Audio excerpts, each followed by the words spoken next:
අයිබුවන් සුබ සන්ධ්‍යාවක් ඔබ එකතු වී සිටින්නේ මහජන සේවය පිණිසයි වැඩසටහන සමගින්.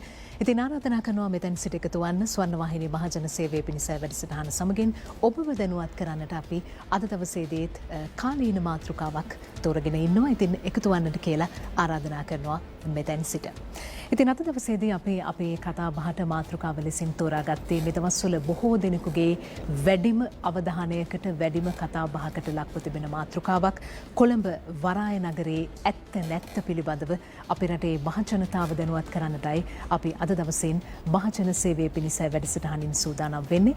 ඉතින් මේ පිළිබඳව ඔබව දැනුවත් කරන්නට විශේෂ ආරාධිත අමුත්තන් දෙනෙකුට අපි අද දවසේදී බොහොම ගෞරවයෙන් ආරාධනා කළා අපත් සමග එකතු වන්නට කියලා. මම මුලින්ම සූදානම් වෙන්නේ ඔවුන්ව ඔබට හඳුන්වා දෙන්නට. අද දවසේදී අපත් සමග එකතු වෙනවා අධිකරණ අමාත්‍ය ජනාධිපති නීතිඥ අලි සම්රි මහතා. අයිබෝන් කළබුතුමා පිළිගන්නවා. ඒ වගේම තමයි නිපුණතා සංවර්ධන වෘත්තීය අධ්‍යාපන පර්යේෂණ හා නව නිපැයුම් රාජ්‍ය අමාත්‍ය විශේෂඥ වෛද්‍ය සීතා අරඹිපොළ මහත්මිය. අයිබෝන් ඔබතුමීටත්. ඒ වගේම තමයි පාර්ලිමේන්තු මන්ත්‍රී ජ්‍යෙෂ්ඨ මහාචාර්ය රංජිත් බණ්ඩාර මහතාත් අද දවසේදී අපත් සමග එකතු වෙනවා. අයිබෝන් ඔබතුමාට. හොඳයි අපි සූදානම් අපේ කතා බහ ආරම්භ කරන්නට අපේ කතා බහට ප්‍රවිෂ්ටයක් ලබා ගන්නට අපි සූදානම් වෙන්නේ අධිකරණ අමාත්‍ය ජනාධිපති නීතිඥ අලි සම්රි මහතාගෙන්. අපි විශේෂිත ආර්ථික කලාප කියන සංකල්පය ගැන කතා කළොත් ඇත්තටම මේක ලෝකයට අලුත් දෙයක් නෙමෙයි. ලෝකයට වගේම අපේ රටටත් එක අතකින් අලුත් දෙයක් නෙමෙයි. 78 මහකොළඹ ආර්ථික කොමිෂන් සභාව අලුත් ආරම්භයක් ලබා දුන්න අපේ රටේ ආර්ථිකයට. නමුත් ඒ කාලයත් එක්ක අපිට වර්තමානයේ සංසන්දනය කරන්නට අමාරුයි. මොකද එදා සහ අද ගැන කතා කරද්දී එදාට වඩා අද වෙනකොට අපේ රට විතරක් නෙමෙයි මුළු මහත් ලෝකයේම ආර්ථික සමාජීය දේශපාලනික වශයෙන් විශාල වෙනසකට ලක් වෙලා තිබෙනවා. නමුත් ඕනම රටකට මේ විශේෂිත ආර්ථික කලාපයන් තිබීම වැදගත් කියන කාරණාව බොහෝ දෙනෙක් පිළිගන්නා කාරණාවක්. ඒ නිසා අපි මුලින්ම අපේ කතා බහ ආරම්භ කරමින් අපි අධිකරණ අමාත්‍යතුමාගෙන් අපි ඉල්ලා ඉන්නේ අපි කෙටි පැහැදිලි කිරීමක් කරමු. මොකක්ද මේ විශේෂිත ආර්ථික කලාපයකින් රටකට තියෙන වැදගත්කම? ඇයි අපි මේ වෙනුවෙන් අපේ රටත් යොමු විය යුත්තේ? බොහොම ස්තුතියි චවිකා. ඉතාමත්ම කාලෝචිත මාතෘකාවක් සම්බන්ධයෙන් අපිට අවස්ථාවක් ලබා දීම සම්බන්ධයෙන් ජනතාවට කරුණු පැහැදිලි කිරීම සම්බන්ධයෙන් ඔබ කියපු ආකාරයට තරඟකාරී ලෝකයක ලොකුම තරගය තියෙන්නේ අද වෙනකොට ආයෝජන ලබා ගන්න මාකටිං එක. ඉතින් ඒ ආයෝජන ලබා ගන්නකොට ආයෝජකයා ආයෝජනය කරනවා නම් ප්‍රතිලෝභ බලාපොරොත්තු වෙනවා. ඔහු ආයෝජනය කරන්නට පෙර බලාපොරොත්තු වෙනවා විවිධ ලෝකයේ විවිධ රටවල් වල තියෙන ඔය වගේ ඔබ කියපු ආකාරයට විශේෂ ආර්ථික මධ්‍යස්ථාන දහස් ගණනක් තිබෙනවා. විශිෂ්ට ගණන් ඒවා තියෙනවා 115ක් 20ක් විතර. ඒ අතර ඒ ඔක්කොම බලලා වුන් බලනවා මම මෙහෙන් ගිහලා ආයෝජනය කරන්නට ඕන නම් මට ලැබෙන ප්‍රතිලාභ මොකක්ද? එහා සමානවම ඒ ප්‍රතිලාභ ලබා දෙන පුද්ගලයා බලනවා ඒ ප්‍රතිලාභ හේතු කොටගෙන අපි ලබා දෙන ප්‍රතිලාභ හේතු කොටගෙන මොකද්ද අපිට ලැබෙන්නේ කියන එක. එතකොට සාමාන්‍ය නීතියෙන් ඔබට ගිය ඊටාත්ම පහසුවෙන් බිස්නස් කිරීමට හැකියාව ඇති ඒ ඔවුන්ගේ ප්‍රතිලාභ වලට සමානව ඔවුන් ආයෝජනය කරන මුදලට සමානව ප්‍රතිලාභ ලැබෙන අනිත් තැන්වලට සාපේක්ෂව වඩා යහුසුළු කාර්යක්ෂම වැඩ කොටසක් තියෙන තැනකට තමයි අපි විශේෂිත ආර්ථික මධ්‍යස්ථානයක් ඇරෙට කල්පනා කරලා බලන්නේ. එහි යටිතල පහසුකම් වඩා හොඳයි. එහි පිහිටීම ඉතා හොඳ විය යුතුයි. එහි ලබා දෙන සහන හොඳ වෙන්නට ඕන. එහි ලබා දෙන බදු සහන හොඳ වෙන්නට ඕන. එතකොට ඒ වගේ දෙයකට තමයි විශේෂ ආර්ථික මධ්‍යස්ථානයක් කියලා කියන්නේ. ඉතින් අපි දන්නවා අපි වැඩියෙන් කතා කරන්නට ඕනේ නැහැ සිංගප්පූරුව ගත්තනම් පොඩි නගරයක්. රටක් වශයෙන් කිව්වට ඒක තමයි අපි මුලින්ම දන්නේ. කුඩා භූමි ප්‍රදේශයක්. ඊටාත්ම කුඩා භූමි ප්‍රදේශයක්. ඉතින් සිංගප්පූරුව සම්පූර්ණ සවුත් ඊස්ට් ඒෂියායකට ඒ කියන්නේ ඒ රටවල් ආසියාන් කියන රටවල් වලට ආරම්භයක් ලබා දීලා සම්පූර්ණ ආර්ථිකයම උකහාගත්තා. එතකොට හොංකොං එක මුළු චීනෙටම දායකත්වය ලබා දුන්නා. හොංකොං එක නවතින්න නැතුව චීනය ඊට පස්සේ ගිහිල්ලා තවත් ආර්ථික නගර රාශියක් පටන් ගත්තා. ෂැන්හයි කොම ගත්තම. අද වෙනකොට ලෝකේ රටවල් මම හිතන මහාචාර්යතුමා කියයි 5000ක විතර මේ වගේ ආර්ථික කලාප තියෙනවා. රටවල් 114ක විතර කලාප 5000ක්. උදාහරණයක් විදියට රුවන්ඩාවේ කිගාලි අද ඉතාමත්ම ආකර්ශනීය විශේෂ ආර්ථික මධ්‍යස්ථානයක් මුළු ආසියාවේ මුළු අප්‍රිකාව දිහා බලන අය යන්නේ එතනට. අප්‍රිකාවේ නවතම සිංගප්පූරුව කියලා හඳුන්වන්නේ කිගාලි රුවන්ඩාවේ. අපි හිතුවා දවුරුදු 20කට ඉස්සෙල්ලා තිබුණු යුදමය තත්ත්වය බලනකොට. දැන් අපිත් එක්ක බලනකොට ලංකාවට ගැලපෙන එක ලංකාව තරඟ කරන්නේ උදාහරණයක් හැටියට දැන් මිඩ්ල් ඊස්ට් එක ගත්තම ඩුබායි, බහරේන්, කුවේට් සිටි, කටා මේ සියල්ලම විශේෂිත සහන ලබා දෙන තැන. ඉන්දියාවේ ගුජරාට් එක, මලේසියාවේ ලබුවන් එක, සෝල් වල සහ දකුණු කොරියාවේ සොන්ග්ඩම් මේ වගේ රටවල් රාශියක් තියෙනවා. ඉතින් ඔබ කියපු ප්‍රශ්නෙට උත්තරේ තමයි විශේෂිත ආර්ථික නගරයක් කියන්නේ පොඩි ළමයෙක්ව අරගෙන යනකොට අපි කරන්නේ මේ ඔය තීම් පාක් එකට අරන් යන්නේ. අද යනවා එක තීම් පාක් එකට. ඒ තීම් පාක් එකට ගිහිල්ලා එපා වුණාම දරුවා කියනවා මට මේකට යන්න බෑ අනිත් එකට යමු කියලා. එතකොට අලුතින් හේහක් සමානයි. මේ ආයෝජන ආකර්ෂණය කර ගැනීම සඳහා ලබා දෙන සහන හා විශේෂ ආකර්ෂණයකින් යුක්ත කලාපයකට තමයි කෙටියෙන් ආයෝජන විශේෂ ආර්ථික කලාපයක් කියලා අපි කියන්නේ. දැන් ඔබතුමා සඳහන් කළා විශේෂයෙන්ම දැන් මේ වගේ තැනකට රටක් එන්න ආයෝජකයින් එන්න විශේෂ වූ හේතු බලපාන්නට ඕනේ කියලා. දැන් විශේෂයෙන්ම අපේ රට ගත්තොත් ආසියානු කලාපයේ එක්ක අපිට ලොකු තරගයක් දෙන්නට වෙනවා. එතෙන්දී ආයෝජකයින් කැමැත්තෙන් අපේ රටට එන්නට බලපාන විශේෂ සාධක කෙරෙහි අපි වැඩි අවධානයක් යොමු කරන්නට ඕනේ. අපි ඒ ගැනත් කතා කරමු. මොනවද මේ සාධක?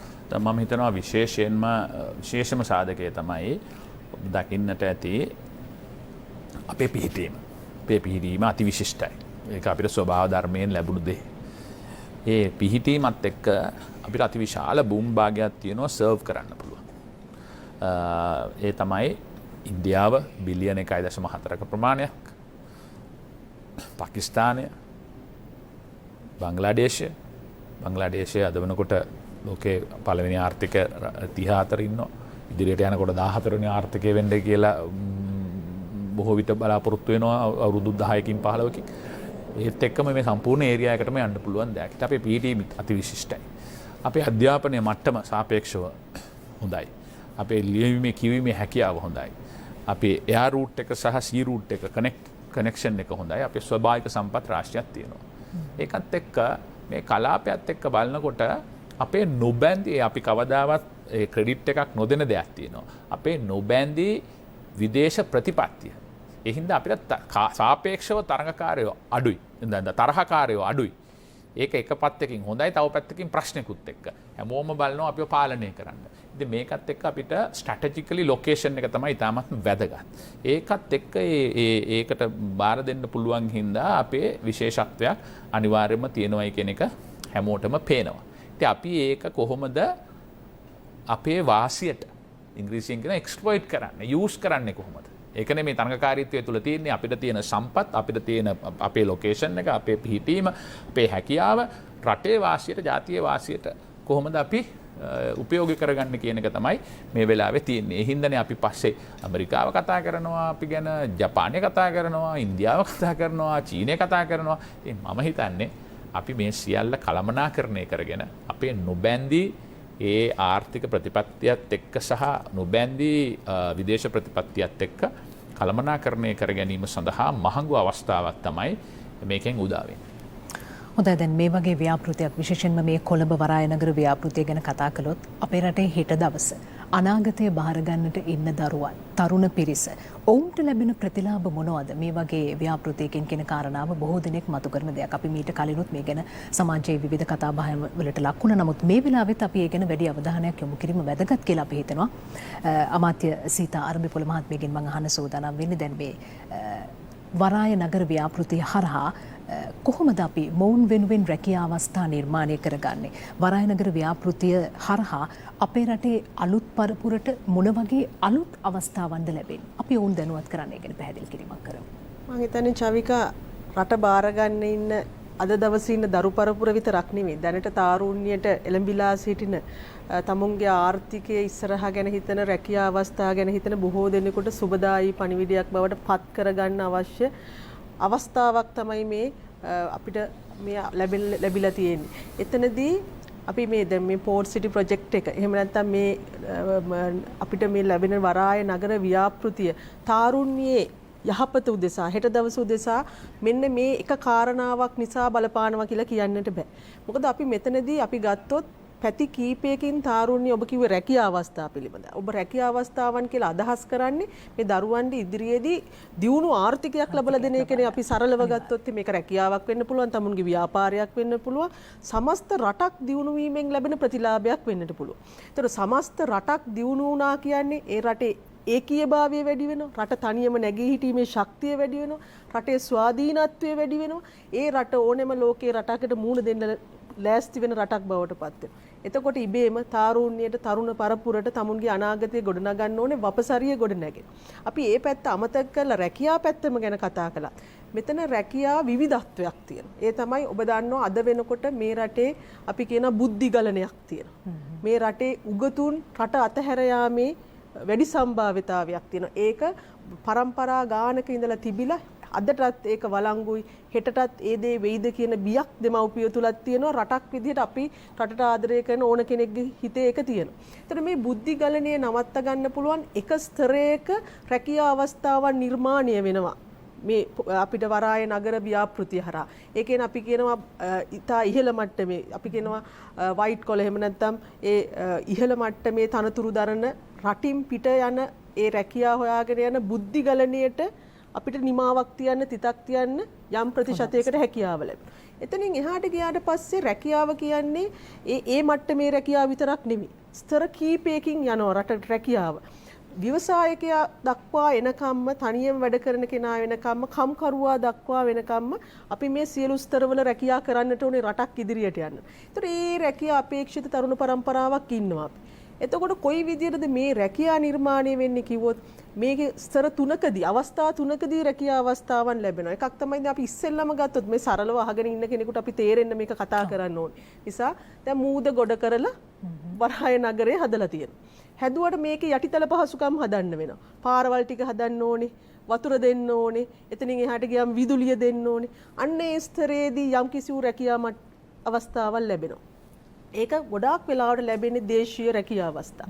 මේක කුසලතා පිරි සහ කුසලතා නැති කොටස් දෙකටම ලැබෙන්න පුළුවන් රැකියා අවස්ථා වෙනවා. අපි කියන ස්කිල්ස් වර්කර්ස්ලා, නන් ස්කිල් වර්කර්ස්ලා කියන. නමුත් ඊළඟට එන්නේ මොකද්ද? ඊළඟට මෙතන ගොඩනැගිලි ගොඩනැගෙන. ඒ යටිතල පහසුකම් ගොඩනැගෙන.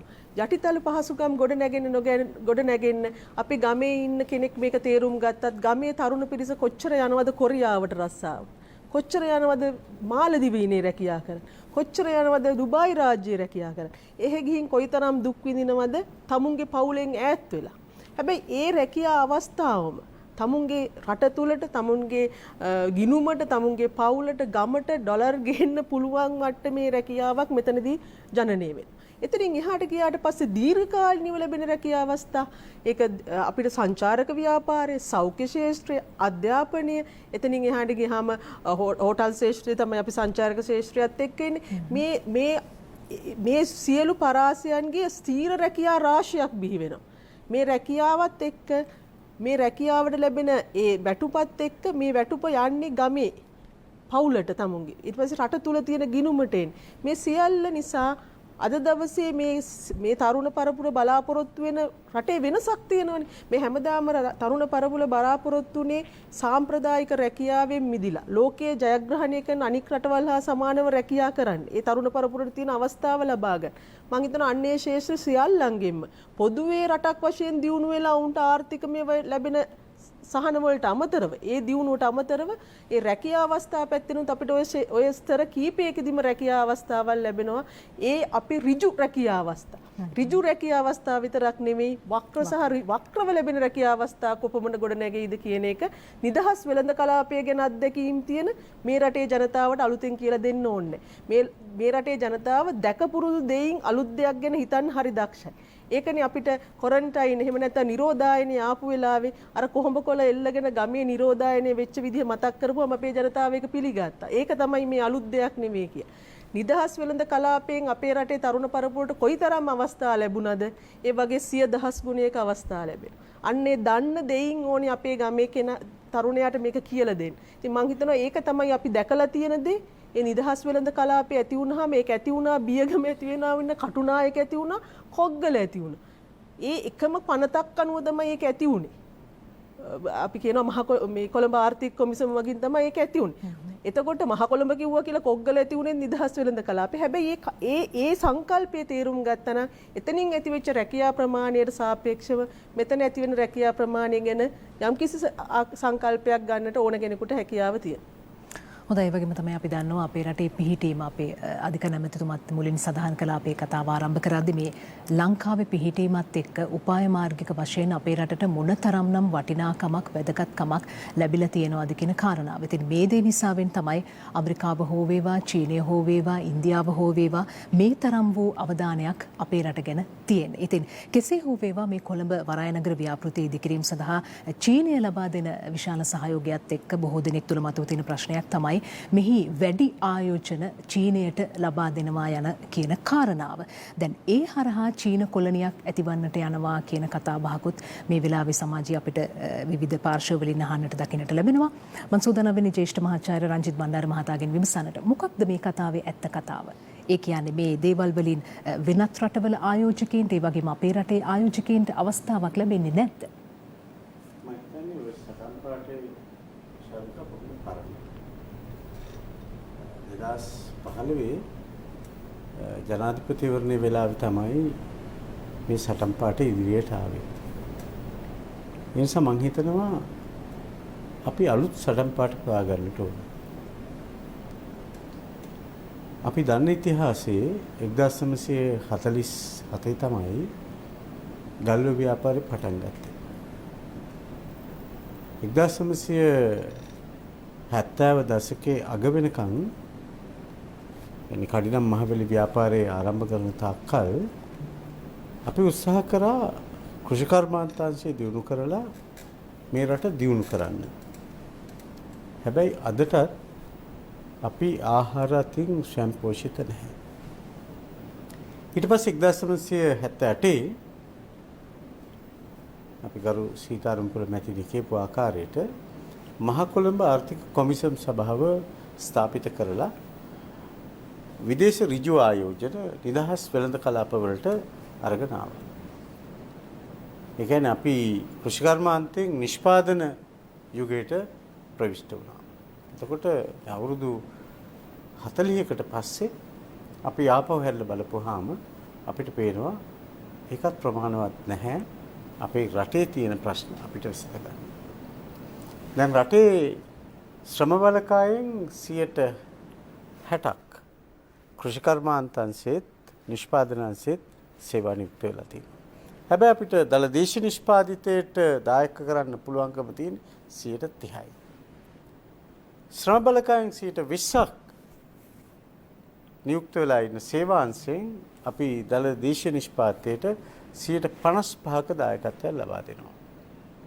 ඒ නිසා අපේ රට බලවත් වෙන්නට ඕන නම් අපේ රට කලාපේ ඉස්සරහට ගෙනියන්නට ඕන නම් ලෝකේ දියුණු ආර්ථිකයක් බවට පත් කරන්නට ඕන නම් අපිට ඉතුරු වෙලා තියෙන්නේ මේ සේවා අංශය පුළුල් කරන එක.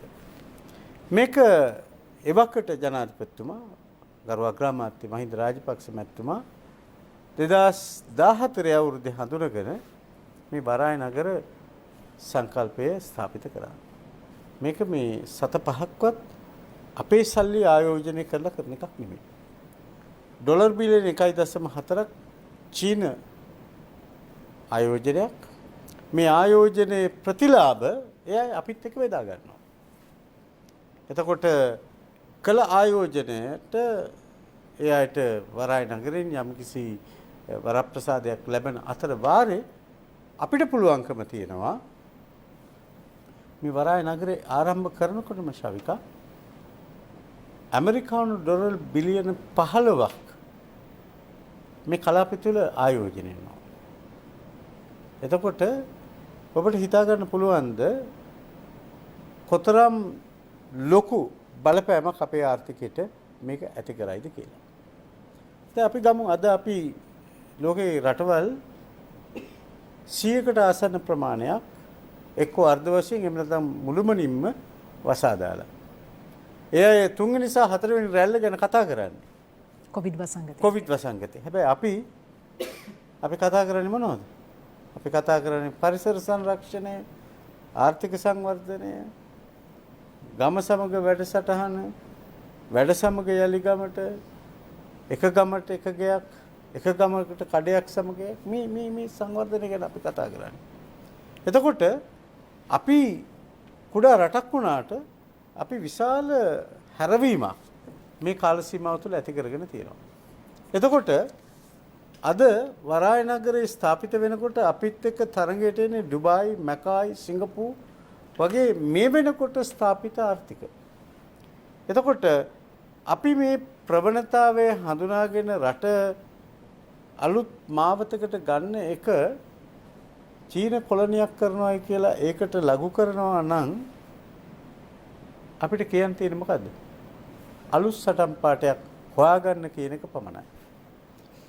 අලුත් සටන් පාඨයක් හොයාගත්තොත් අපිට පුළුවන්කම තියෙනවා මේකේ ඇත්ත දැනගන්න. ඍජු රැකියා අවස්ථාවන් 83000ක් පළමු වටේ වරානගරේ ස්ථාපිත කිරීමත් සමග ඇති වෙනවා. එතකොට මේ රැකියාවන් වලින් සමහරක් මේ රට ඇරදාලා යන මේ රටින් එළියට ගිහිල්ලා ඉන්න ඩොලර් විදියට ආදායම් ලබන අපේ දුව දරුවෝ තමයි ලබා ගන්න. එතකොට මේ මවන බිල්ලා තුල කතා නොකරන මූලික කාරණා තුනක් තියෙනවා.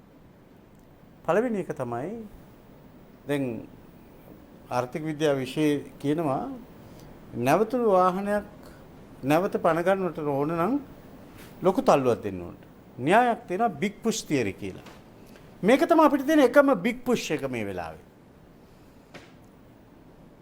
කෘෂිකර්මාන්තයන්සේ නවීකරණය කළ යුතුයි. නමුත් කෘෂිකර්මාන්තයන්සේ නවීකරණය කිරීම හරහා අපිට ලබා ගන්න පුළුවන් ප්‍රතිලාභ අවුරුදු 73කට පස්සෙත් අපිට පේනවා එතරම් සුවිශාල නැහැ.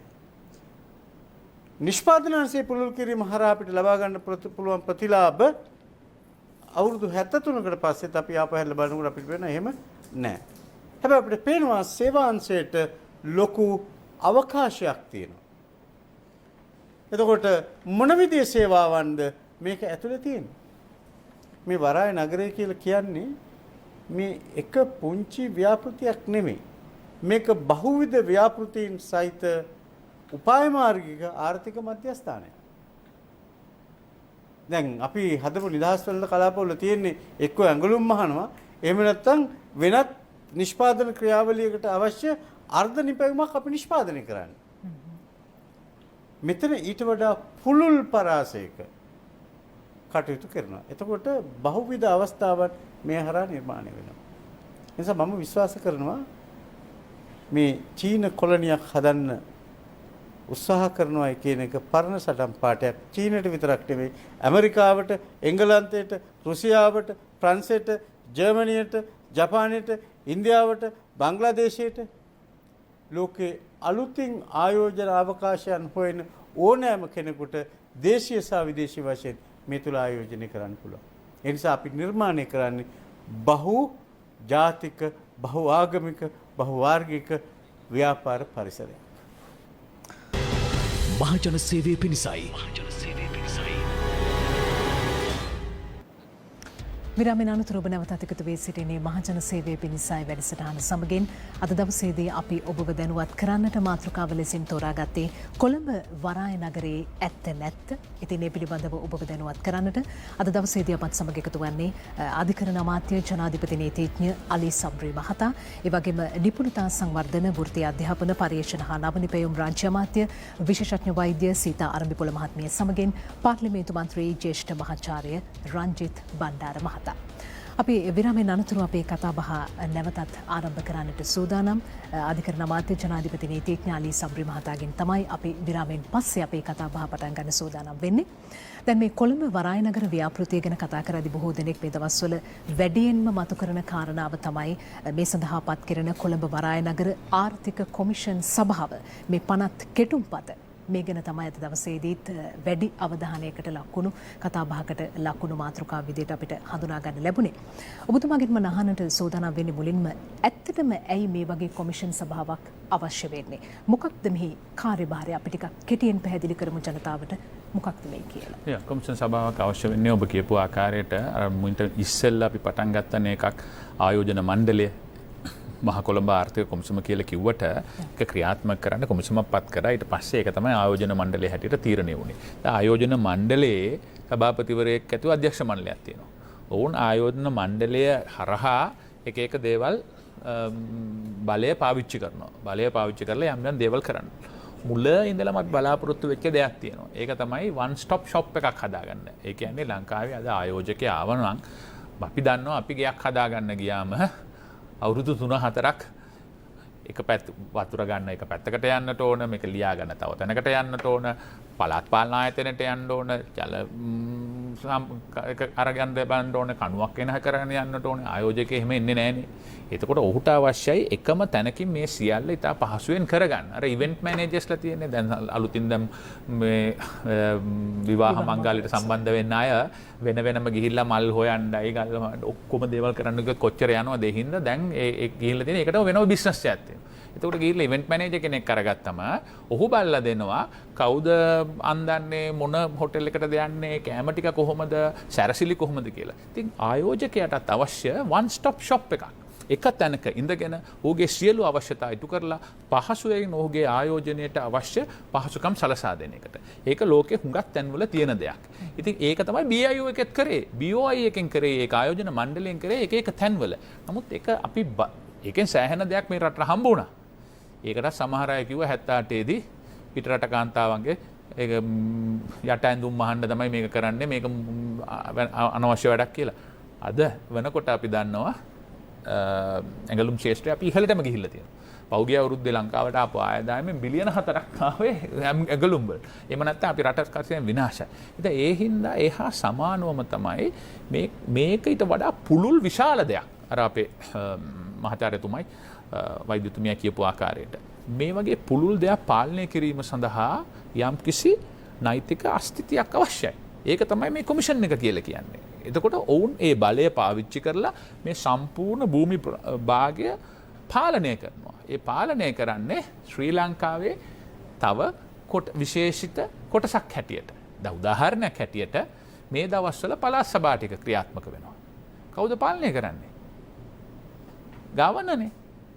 ආණ්ඩුකාරතුමා. ඉතින් එහා සමානවම ඉතින් නැත්තම් පළාත් සභාපති. ඒ වෙනුවට මේ කොමිසමක් විසින් මේ විශේෂිත ස්ථානය පාලනය කරනවා. ඒක ඉතා වැදගත්.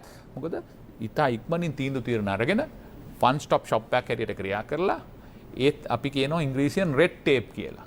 ඒ කියන්නේ සංවර්ධනයට බාධා. අපි දන්නවා මම නීතිඥවරයෙක් හැටියට දන්නවා මිනිස්සු ආවම මෙහි ප්‍රශ්න කීපයක් අහලා දුවනවා. අපෙන් අහන ප්‍රශ්න එකක්. මේ නඩුවට කොච්චර කල් යයිද? මම කියනවා හරියට කියන්න බෑ. අවුරුදු 5කින් විතර ඉවර කරගත්තොත් වාසනාවන්තයි. ඒත් කියන්න බෑ කියලා කියනවා. ඊළඟට අහනවා කොච්චරක් විතර ඔකට වියදම් වෙයිද? ආයෝජක. මම කියනවා පළවෙනි ප්‍රශ්නෙට උත්තරයක් දෙන්න බැරි හින්දා දෙවෙනි ප්‍රශ්නෙට උත්තරයක් නැහැ. ඒ කියන්නේ කොච්චර කාලයයිද කියලා කියන්න බැරි නම් කොච්චර වියදමක් වේද? ඊට පස්සේ මිනිස්සු ඉන්නේවත් නැහැ. ඉතින් ඇයි අපි doing business index කියලා එකක් තියෙනවා ලෝකයේ දර්ශනයක්. ඒ කියන්නේ බිස්නස් කිරීමේ පහසුකම සපයන්නේ කොහෙද කියන එක. අපි ඉන්නේ 99 වන ස්ථානයේ. එතකොට රටවල් 98ක් පහු කරලා අපේ රටට එන්නට. දැන් ඉතින් රටට එන්න මේක අඩුයි. තව එකක් තියෙනවා enforcing contract කියන එක. ඒ කියන්නේ ජාත්‍යන්තරව පිළිගත් දර්ශක. කියන්නේ givisුමක් මත ආරවුලක් ඇති වුණොත් ප්‍රශ්නය විසඳන්න කොච්චර කාලයක් යනවද කියලා. ඒ දර්ශකයේ අපි ඉන්නේ රටවල් 180න් 165. මේක තමයි අපි අවුරුදු 70ක් තිස්සේ උපයාගත්ත දේ. ඒ හින්දා අපිට මේ ආයෝජන ලබා ගන්නවයි කියලා කියන්නේ තාමත්ම අමාරු දෙයක්. 78 ආයෝජන කරනකොට මේ පළාතටම අපි තමයි විවෘතාර්ථකය ගත්තේ. ඉන්දියාවේ තිබුණේ සංවෘතාර්ථකයක්, වියට්නාමයේ තිබුණේ සංවෘතාර්ථකයක්, චීනයේ ඕපන් වෙලා තිබුණේ නැහැ. වියට්නාමයේ ඕපන් වෙලා තිබුණේ නැහැ. බංග්ලාදේශයේ ඕපන් වෙලා තිබුණේ නැහැ. නමුත් අද අපිට මියන්මාරයේ ඉඳලා මේ සියලු රටවල් එක තරඟ කරන්න වෙනවා. ඒ තරඟකාරීත්වය තුළ ඒ තරඟකාරීව ඒ සේවාව සැපයීම සඳහා අපිට යම් ව්‍යුහයක් අවශ්‍යයි. ඒ ව්‍යුහය තමයි කොමිෂන් එක හැටියට ක්‍රියාත්මක වෙන්නේ.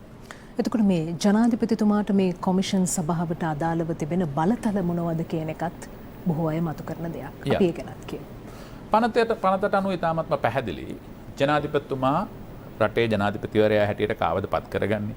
මේ රටේ වැඩිම ජනතාව එකතු වෙලා පත් කරගන්න. එතුමාට බලයක් තියෙන්න එපා අවශ්‍ය දේ කරන්න. එතුමා තමයි මේගොල්ලන්ව පත් කරන්නේ. 5 දෙනෙක් විතර 7 දෙනෙක් අවම වශයෙන් 5ක් ඉන්නට ඕන, උපරිම වශයෙන් 7ක් ඉන්නට ඕන. ජනාධිපතිතුමා පත් කරනවා 7 වන වගන්තියට අනුව, 9 වන වගන්තියේ 2 වන උපවගන්තියට අනුව, 3 වන උපවගන්තියට අනුව ජනාධිපතිතුමාට බලය තියෙන ඕනම වෙලාවක සාධාරණ හේතු මත එහෙම නැත්නම් ඔවුන්ගේ හැකියාව ප්‍රදර්ශනය වෙන්නේ නැත්නම් ඉවත් කරන්න. එතකොට පත් කරන්නේ ජනාධිපතිතුමා, ඉවත් කරන්නේ ජනාධිපතිතුමා. ලංකාවේ ජනාධිපති වෙන රටක ජනාධිපති කෙනෙක් නෙවෙයි. ඒ හින්දා එතන සම්පූර්ණයෙන්ම ලංකාවේ රජයේ ලංකාවේ ජනාධිපතිතුමාගේ පාලනය යටතට තමයි සම්පූර්ණ කොමිසම ක්‍රියාත්මක වෙන්නේ චවිකා. හොඳයි, ඒ වගේම තමයි දැන් ඔබතුමා කියපු විදිහට දැන් ජනාධිපතිතුමා මේ කොමිෂන් සභාවට සමාජිකයන් පත් කිරීමේදී අනුගමනය කළ යුතු විශේෂ නිර්ණායක තිබෙනවාද? අනිවාර්යයෙන්ම පනතේම සඳහන් කරලා තියෙනවා. ඔහුට ආයෝජන පිළිබඳව දැනීමක් තියෙන අය වෙන්නට ඕන, අල්ටි එක පිළිබඳව දැනීමක් තියෙනවා, නීතිය පිළිබඳව, මූල්‍ය පිළිබඳව ඒ ශේෂ්ත්‍ර ආවරණය වන පරිදි විශේෂඥයෝ තමයි පත් කරන්න ඕනේ. මොකද මේ මෙච්චර මුදලක් වියදම් කරලා මෙච්චර දෙයක් කරලා බිලියන 1.4ක් මුල් අවස්ථාවේදී පුරවන්න විතරක් යොදවනවා. ඊට පස්සේ බැඩ්මින්ටන් ගන්න නෙවෙයිනේ. මේක කරන්නේ ආයෝජකයෝ ගෙන්න ගන්න. ආයෝජකය ගෙන්න ගන්න නම් ඒ ආයෝජකය ගෙන්න ගැනීමේ හැකියාව තියෙන. ආයෝගය ගෙන්න ගැනීමේ හැකියාව තියෙන සුදුසු හොඳ මණ්ඩලයක් පත් කරගන්නට ඕන. දැන් 1900 උදාහරණයක් ඇටියට 1994 නෙල්සන් මැන්ඩෙලා මහත්තයා රජයේ බාරගත්තට පස්සේ එතුමා සියලුම සුද්දෝ ටික එලවලා දැම්මේ නැහැ. එතුමා විශේෂයෙන්ම ඒ වෙලාවේදී දැනගත්ත ආර්ථිකය ඉදිරියට පවත්වාගෙන යන්න නම් ආයෝජක ප්‍රජාව තුළ විශ්වාසයක් ඇති වෙන තත්ත්වයක් තියෙන්නට ඕන. එහිදී ආර්ථිකය පිළිබඳව, විවෘතාර්ථිකය පිළිබඳව අවබෝධයක් නැති ඔහුගේ පක්ෂයෙන් නිලධාරියෙකු පත් කරාම ආයෝජකයන්ට ඒ පිළිබඳව විශ්වාසයක් නැති වෙන්න ඉඩ තියෙන හින්දා එතුමා ඇත්තටම කිව්වා FW ඩි ක්ලාක්ගේ, ඒ කියන්නේ එතුමාව හිර කරගෙන හිටපු පක්ෂයේ හිටපු මුදල් ඇමතිතුමාටම තව වතාවක් මුදල් ඇමති ධූරය කරලා බාර දෙන්නයි කියලා. එතුමාට බෑ කිව්වට පස්සේ සුදු ජාතික ප්‍රසිද්ධ බැංකුකරුවෙකුට කතා කරලා අවුරුදු 2ක් මේ ආර්ථිකය කරන්න කියලා කිව්වා. එහෙම තමයි රටවල් හදන්නේ. මේ සටන් පාට වලින්, වොයිස් කට් වලින් රටවල් හදන්න බෑ. ඔළුවෙන් ඕනේ රටක් හදන්න. එතුමා ඒක කල්පනාකාරී කරලා එතුමා එතනට ගෙනාවා. ඇයි පුද්ගල සාධකත් හරි වැදගත්. කවද මෙතන පත් කරන්නේ? මොන්ගේ හැකියාව මොකක්ද? මේ කියන දේවල් උන්ට කරන්න හැකියාව තියෙනවද කියන එක. ඒක ජනාධිපතිතුමාගේ යටතේ තියෙන ජනාධිපතිතුමා ඒක කරයි. මොකද මෙච්චර දෙයක් කරාට පස්සේ හරි කොමිසම් එකක් දාගන්න බැරි නම්, විශ්වාසයක් දිනා ගන්න පුළුවන් කරගන්න බැරි නම්, ජාත්‍යන්තරව පිළිගත් අය ටිකක් අපිට නම් කරගන්න බැරි නම්, පිට රටකට ගිහිල්ලා ආයෝජකයෝ පොළඹවලා ගෙන්න ගන්න බැරි නම් වැඩක් නැහැ.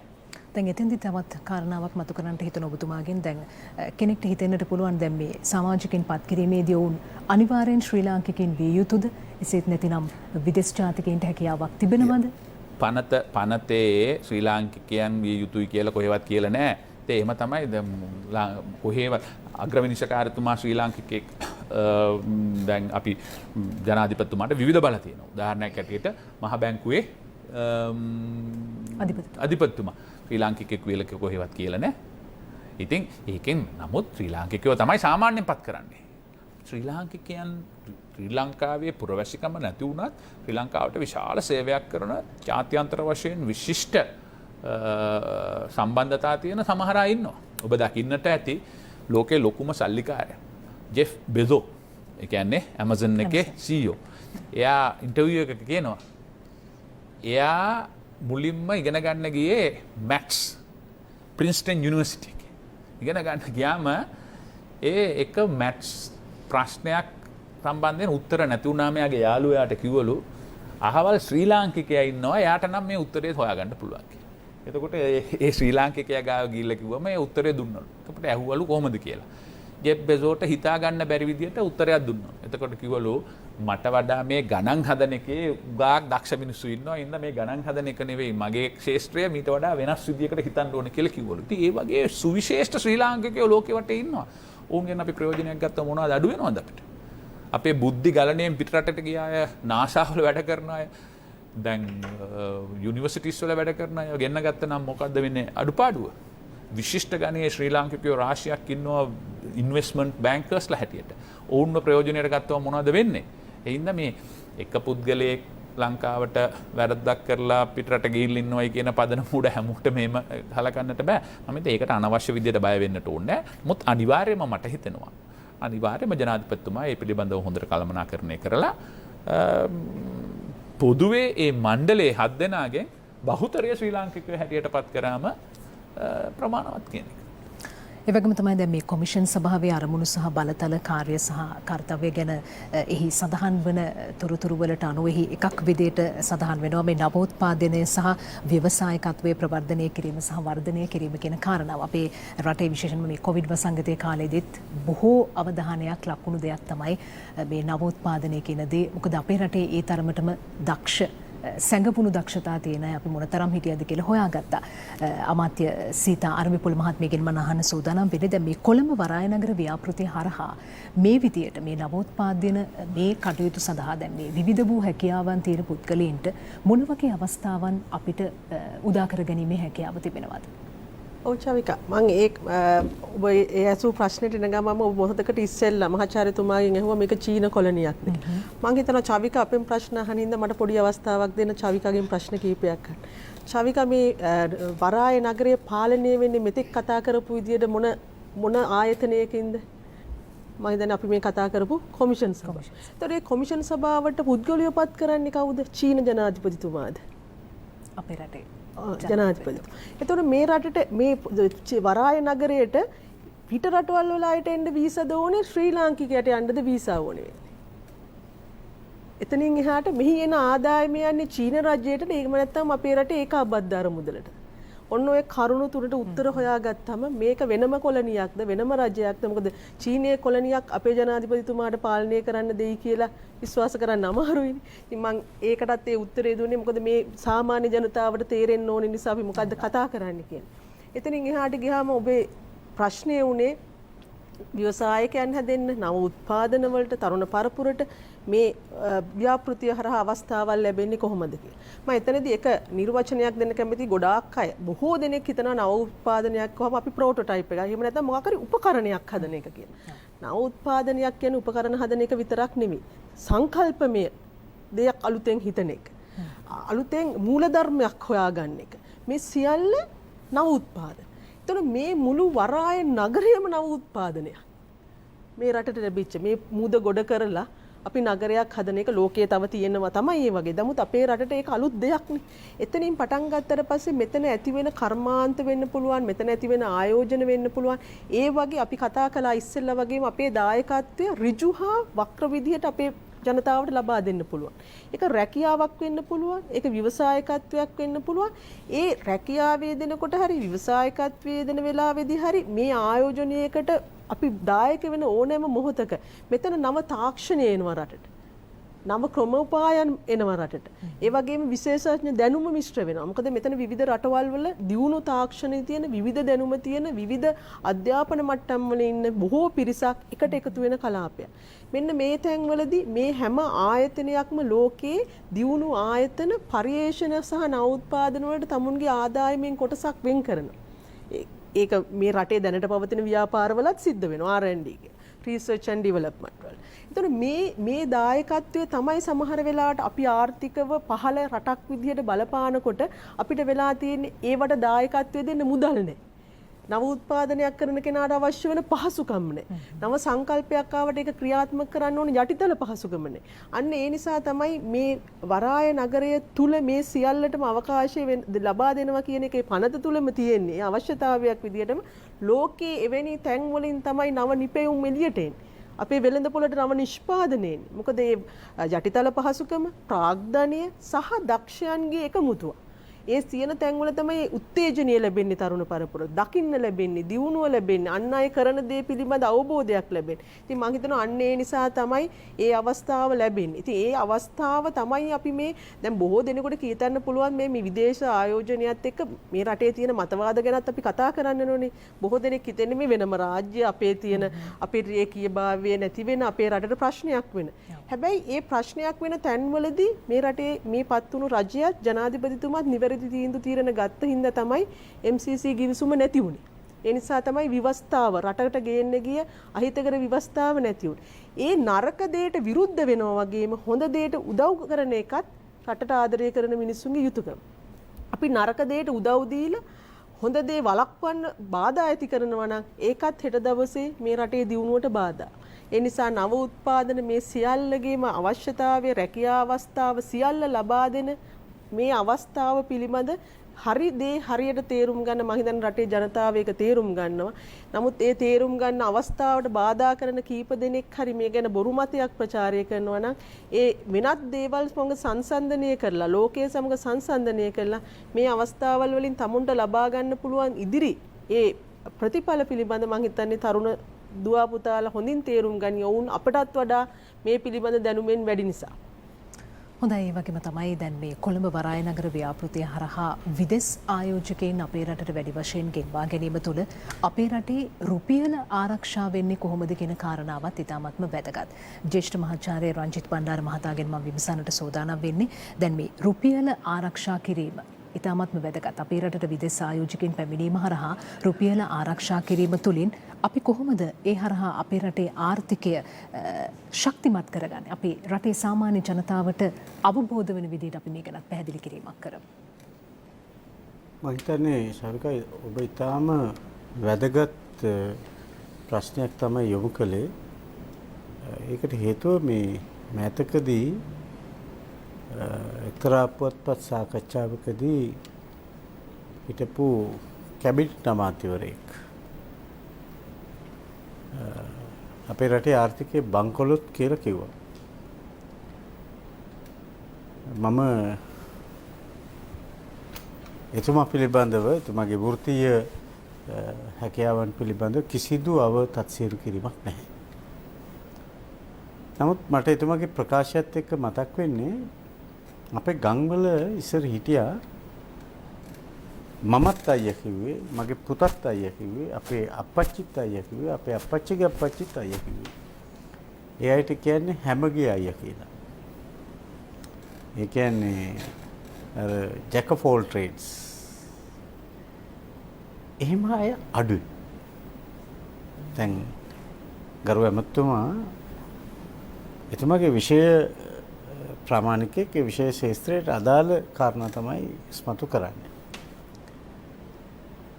එතකොට එතුමා යම් යම් සීමාකම් හඳුනාගත්තාම ඒවා පිළිබඳ ගැඹුරු සංවාදයක යෙදෙන්නේ නැහැ. ඒක තමයි වෘත්තිකත්වය කියලා කියන්නේ, ප්‍රොෆෙෂනලිසම් කියලා කියන්නේ. එනිසා සවිකා රටක් බංකොලොත් කියලා කියන්නේ ඒ රට ලබාගත් ණය ගෙවන්නට හැකියාවක් නැහැ කියන එක. බැංක්‍රප්සි කවුරු හරි කෙනෙක් ඩික්ලෙයාර් කරොත් එකෙන් අදහස් කරන්නේ මට මේක ගෙවන්න බෑ. එතකොට යා නීතිය පිළිසරණ පතනවා. අපේ රටේ නිදහස ලැබිච්ච අවුරුදු 73ක කාල සීමාව තුළ අපි කිසි දවසක ලබාගත් ණය ගෙවීම පැහැරහැරලා නැහැ. 2019 නොවැම්බර් මාසයේ 16 වෙනිදා පස්සේ අවස්ථා තුනකදී මේ වෙනකොට කියලා තියෙනවා ඔන්න ඊළඟ අවුරුද්දේ මාර්තු මාසෙ වෙනකොට මේ වැඩේ හමාරයි කියලා. ශවිකා 2007 අවුරුද්දේ එවකට මහ බැංකුවේ අධිපතිතුමා මුදල් රාජ්‍ය ඇමතුමා ගරු අජිත් නිවාඩ් කප්ලාල් මැතිතුමත් එක්ක මම ප්‍රංශයට ගියා මේ අර ස්ටෑන්ඩ් බයි ෆැසිලිටි එක IMF එක දීපු නිගොෂියේට් කරන්න. ඒ වෙනකොට අපි ළඟ තිබුණේ සති දෙකකට අවශ්‍ය කරන අත්‍යවශ්‍ය දේවල් ආනයනය කරන්න ප්‍රමාණවත් මුදලක් පමණයි. මහින්ද රාජපක්ෂ ජනාධිපතිතුමා 2015 රට බාර දෙනකොට අපේ විදේශ සංචිත ප්‍රමාණය බිලියන 8.1යි. අවුරුදු 11ක කාල සීමාව තුළ දෙවරක් නොකඩවා 8.1ක ආර්ථික වර්ධන වේගයක් ළඟා කරගෙන තිබුණා. හැබැයි අපි රට බාර ගන්නකොට එතුමා අවුරුදු 11කදී ලබාගත් ණය ණය දෙගුණයක් අපි ලබාගෙන තිබුණා. හැබැයි ආර්ථිකය 2.9ක පහළ වර්ධන වේගයකට තල්ලු කරලා තිබුණා. අද අපි ළඟ ශවිකා බිලියන 4.1ක් තියෙනවා සංචිත චීනය අපිට දවස් 4කට ඉස්සෙල්ලා මිලියන 500ක් දුන්නා. බිලියන 1.5ක ස්ටෑන්ඩ් බයි ෆැසිලිටි එකක් දුන්නා. IMF එක තමන්ගේ සමාජික රටවල් වලට අපි ඒකට කියනවා ස්පෙෂල් ඩ්‍රෝවිං රයිට් කියලා SDR කියලා ස්පෙෂල් ඩ්‍රෝවිං රයිට්ස්. ඒකෙන් අපිට හම්බ වෙනවා මිලියන 800ක්. මහ බැංකුව ඉදිරි මාස දෙක තුළ මිලියන 300ක් දේශීය වෙළඳපොලෙන් ඩොලර් මිලදී ගන්නවා. එතකොට අපිට බිලියන 7.2ක විදේශ සංචිත ප්‍රමාණයක් ඉදිරි මාස දෙකක කාල සීමාව තුළ ලැබෙනවා. දැන් මේකේ ප්‍රතිඵලය තමයි 204ට තිබුණු ඩොලරය අද 198ට ආවා. අපි විශ්වාස කරනවා ඉදිරි මාස දෙකක කාල සීමාව තුළ බොහොම විශ්වාසයෙන් කියන්නේ රුපියල් 180කට ඩොලර් එක යනවා. මේ අපි අර කතා කරපු ඩොලර් බිලියන 15 මේ වරාය නගරයත් එක්ක આવොත් අපිට ආපහු පුළුවන් අපි අතීතේ දැන් මට මතකයි මම ඉස්සෙල්ලම පිටරට යනකොට ඩොලර් එක රුපියල් 30යි. හරිද? අපිට අතීතයේ ඒ තිබුණු සස්සිරික භාවයට අපිට ය아가න්න පුළුවන්කම ලැබෙනවා. ඒ නිසා රුපියල අස්ථාවරයි, රට අස්ථාවරයි, රටේ ආර්ථිකය අස්ථාවරයි, ආර්ථිකය ගමන් කරන්නේ නැහැ කියලා කියන්නේ ලොකු බයක් තියෙනවා ඒ අයට මේ ටික ඉස්සරහට ගියොත් ඒගොල්ලන්ට විකුණන්න කියන්න කතා කරන්න දෙයක් නැති වෙයි කියලා. මම හිතනවා මේ සියලු සටන් පාඨ නිර්මාණය දැන් ඔබට මතක ඇති පරිසරය හානි කරනවා කිව්වා, දේශීය ආර්ථිකය විනාශ කරනවා කිව්වා, ඉඩම් මංගොල්ල කරනවා කිව්වා, ඊට පස්සේ අන්තිමට මනුස්ස ආහාරයට නුසුදුසු තෙල් ගේනවා කිව්වා. හරිද? මේ පිටින් පිට මේ සටන් පාඨ එන්නේ ඇයි? මේ සටන් පාඨ එන්නේ රට ගමන් කරන දිශාව නිවැරදි බව එය පිළිගන්නක් නැති නිසා. හොඳයි, මම හිතන්නේ හොඳ පැහැදිලි කිරීමක් ඔබට ලැබුණා එතුමාගේ උත්තරෙන්. අපි ආයෙත් වතාවක් යන්න සූදානම් වෙන්නේ දැන් මේ කොමිෂන් සභා පනත ගැන කතා කරන්නට අධිකරණ අමාත්‍ය ජනාධිපති නීතිඥ අලි සබ්රි මහතාගෙන් විමසන්නට සූදානම් වෙන්නේ. දැන් මේ ජනාධිපතිතුමා මේ කොමිෂන් සභාවට සමාජිකින් තෝරාපත් කිරීම ගැන අපි කතා කරා. එහිදී අනුගමනය කළ යුතු නිර්ණායක පිළිබඳව කතා කරා. එතින්දී දැන් මේ ශ්‍රී ලංකා භූමියට අයත් ප්‍රදේශයක් විදිහට සැලකෙන මේ කොළඹ වරාය නගර ව්‍යාපෘතියේ ඒ භූමි ප්‍රදේශය දැන් මේ විදියට කොමිෂන් සභාවක් වෙත පැවරීමේ නීතිමය බලයක් තියෙනවද කියලා දැන් පාර්ශව අදහස් පළ කරනවා. ඔබතුමාගෙන් දැනගන්නට කැමතියි. ඇත්තටම මෙහෙම නීතිමය බලයක් තිබෙනවා කොමිෂන් සභාවකට මෙහෙම කොමිෂන් සභාවට මොකක්වත් පවරන්නේ නැහැ. ඒක වැරදි කතාවක්. දැන් අපි සමහර වෙලාවට දන්නවා දැන් මං පැහැදිලි කරොත් මුලින්ම මේ භූමි භාගයක් තියෙනවා. ඒ භූමි භාගය ලංකාවේ සිතියමට එකතු කරා. එකතු කරාට පස්සේ ඒක කොළඹ දිස්ත්‍රික්ක පනත් යටතේ කොළඹ දිස්ත්‍රික්කයට අන්තර්ගත කරා. කොළඹ දිස්ත්‍රික්කයේ අපි දන්නවා වෝඩ් 16ක් තියෙනවා. මේක ස්පෙෂල් වෝඩ් එකක් හැටියට සඳහන් කරලා තියෙනවා. එතකොට මේ රටේ කොටසක්. කොමිසමට බාර දෙන්න ඕනේ නෙවෙයි. ඒක පරිපාලනය කිරීම සඳහා විවිධ ප්‍රදේශවල විවිධ ක්‍රමවේද අනුගමනය කරනවා. මොකක්ද ඒ ක්‍රමවේද? සමහර වෙලාවට දිසාපති කෙනෙක් ඉන්නවා. ග්‍රාමනිලධාරි කෙනෙක් ඉන්නවා. දැන් ඉස්සර අපි දන්නවා දැන් කොළඹ මහනගර සභාවක් තියෙනවා. දැන් සමහර වෙලාවට පුළුවන් මේ මහනගර සභාව යම් යම් තත්ත්වයන් යටතේදී විසිරුවා හැරලා ඒ සම්පූර්ණ මහනගර සභාව කොමිෂන කෙනෙකුට යටත් කරන්න. එකෙන් අදහස් කරන්නේ කොමිෂනට මේක පවර්ලා දෙන්නයි කියලා. පරිපාලනය කිරීම සඳහා කොමිෂනව තෝරගන්නවා. එහා සමානවම මේ රටේ බිම් කොටස පාලනය කිරීම සඳහා ව්‍යුහයක් හදලා තියෙනවා. ඒ පාලන කරන ව්‍යුහය තමයි කොමිෂන් සභාව. මිසක මේ කොමිෂමට පැවරීමක් නෙවෙයි. මේ රජයේ දේපල ජනතාවට අයත් දේවල්. එතකොට ඒක ඇතුලේ ඉතා වැදගත්. ඒක ඇතුලේ ක්‍රියාත්මක වන්නේ මොනවද නීතිය? ශ්‍රී ලංකාවේ නීතිය. බේරුම්කරණය අපේ නීතිය.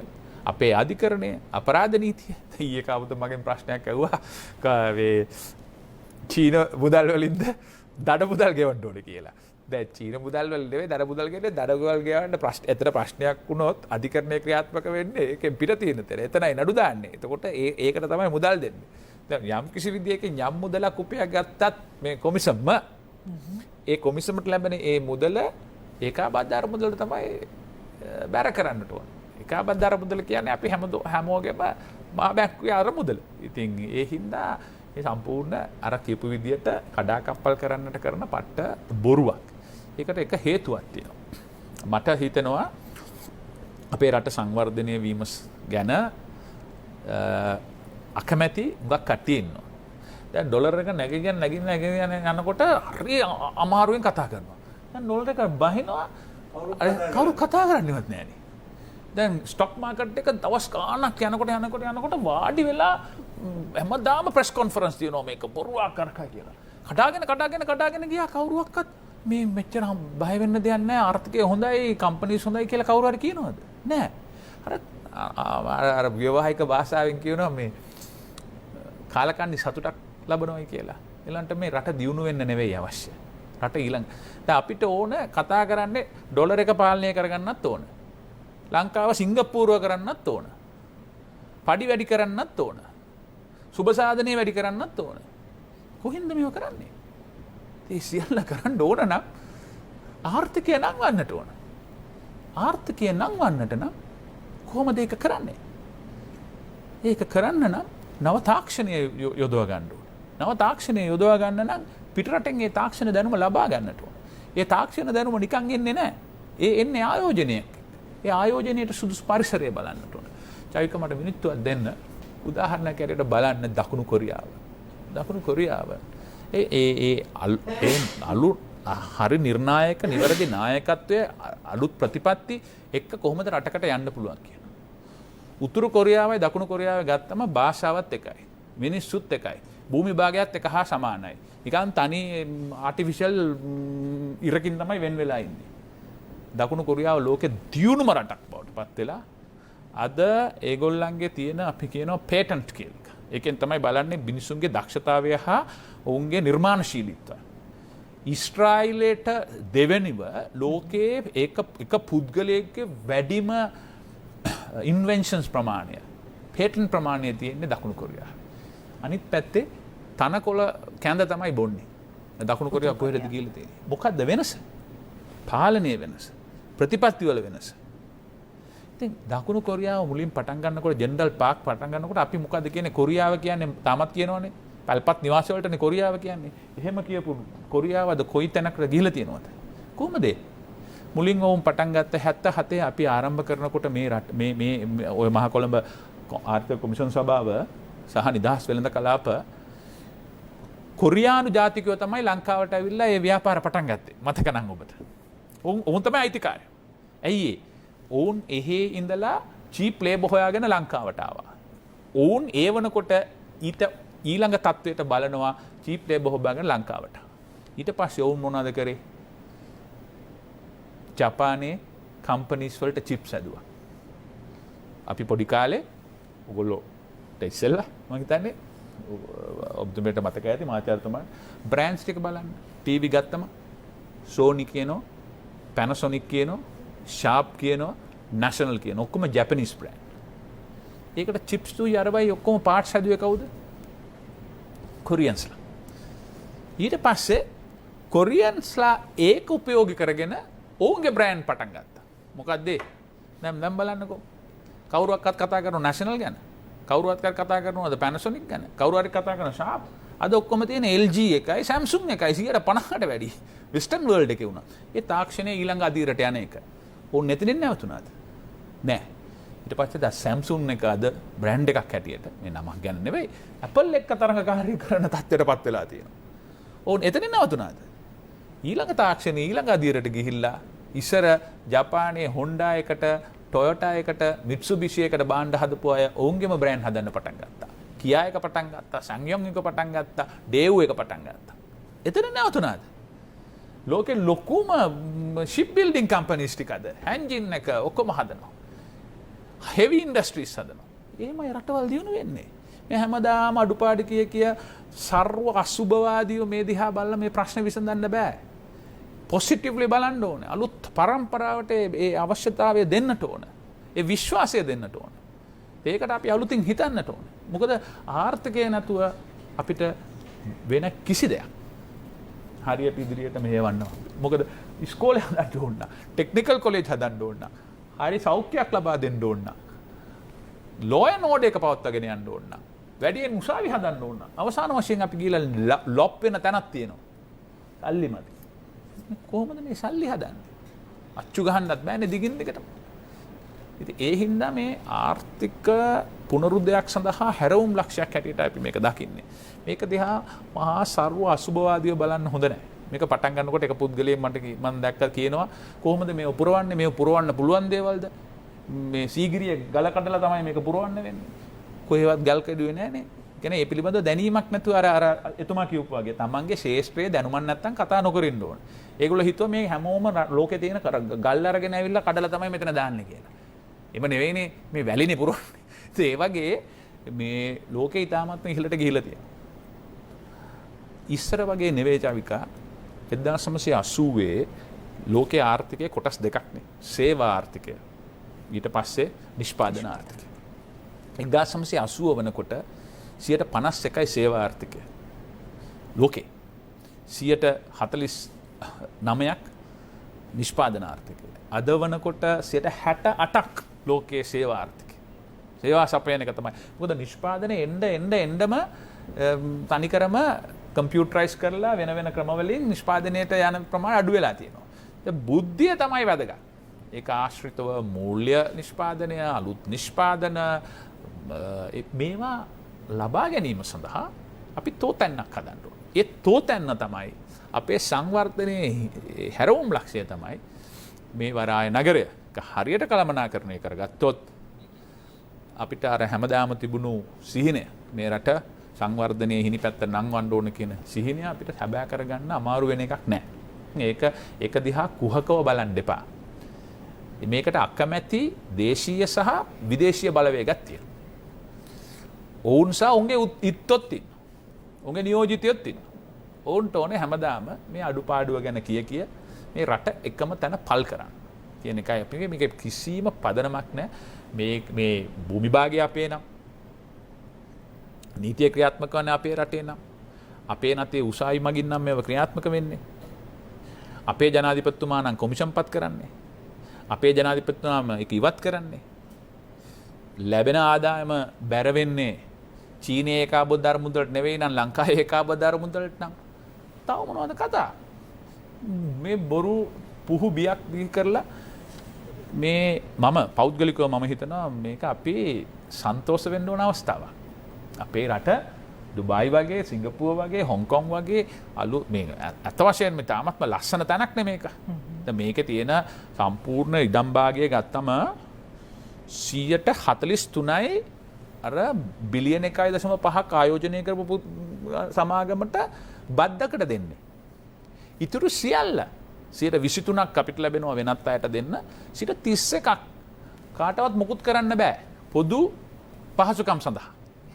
මාර්ග, පාක්, අන්ඩර්ග්‍රවුන්ඩ්. මේ අපේ දේවල්නේ. අපි අයි සන්තෝෂ නොවන්නේ කියන එක පිළිබඳව මට හිතා ගන්න බෑ.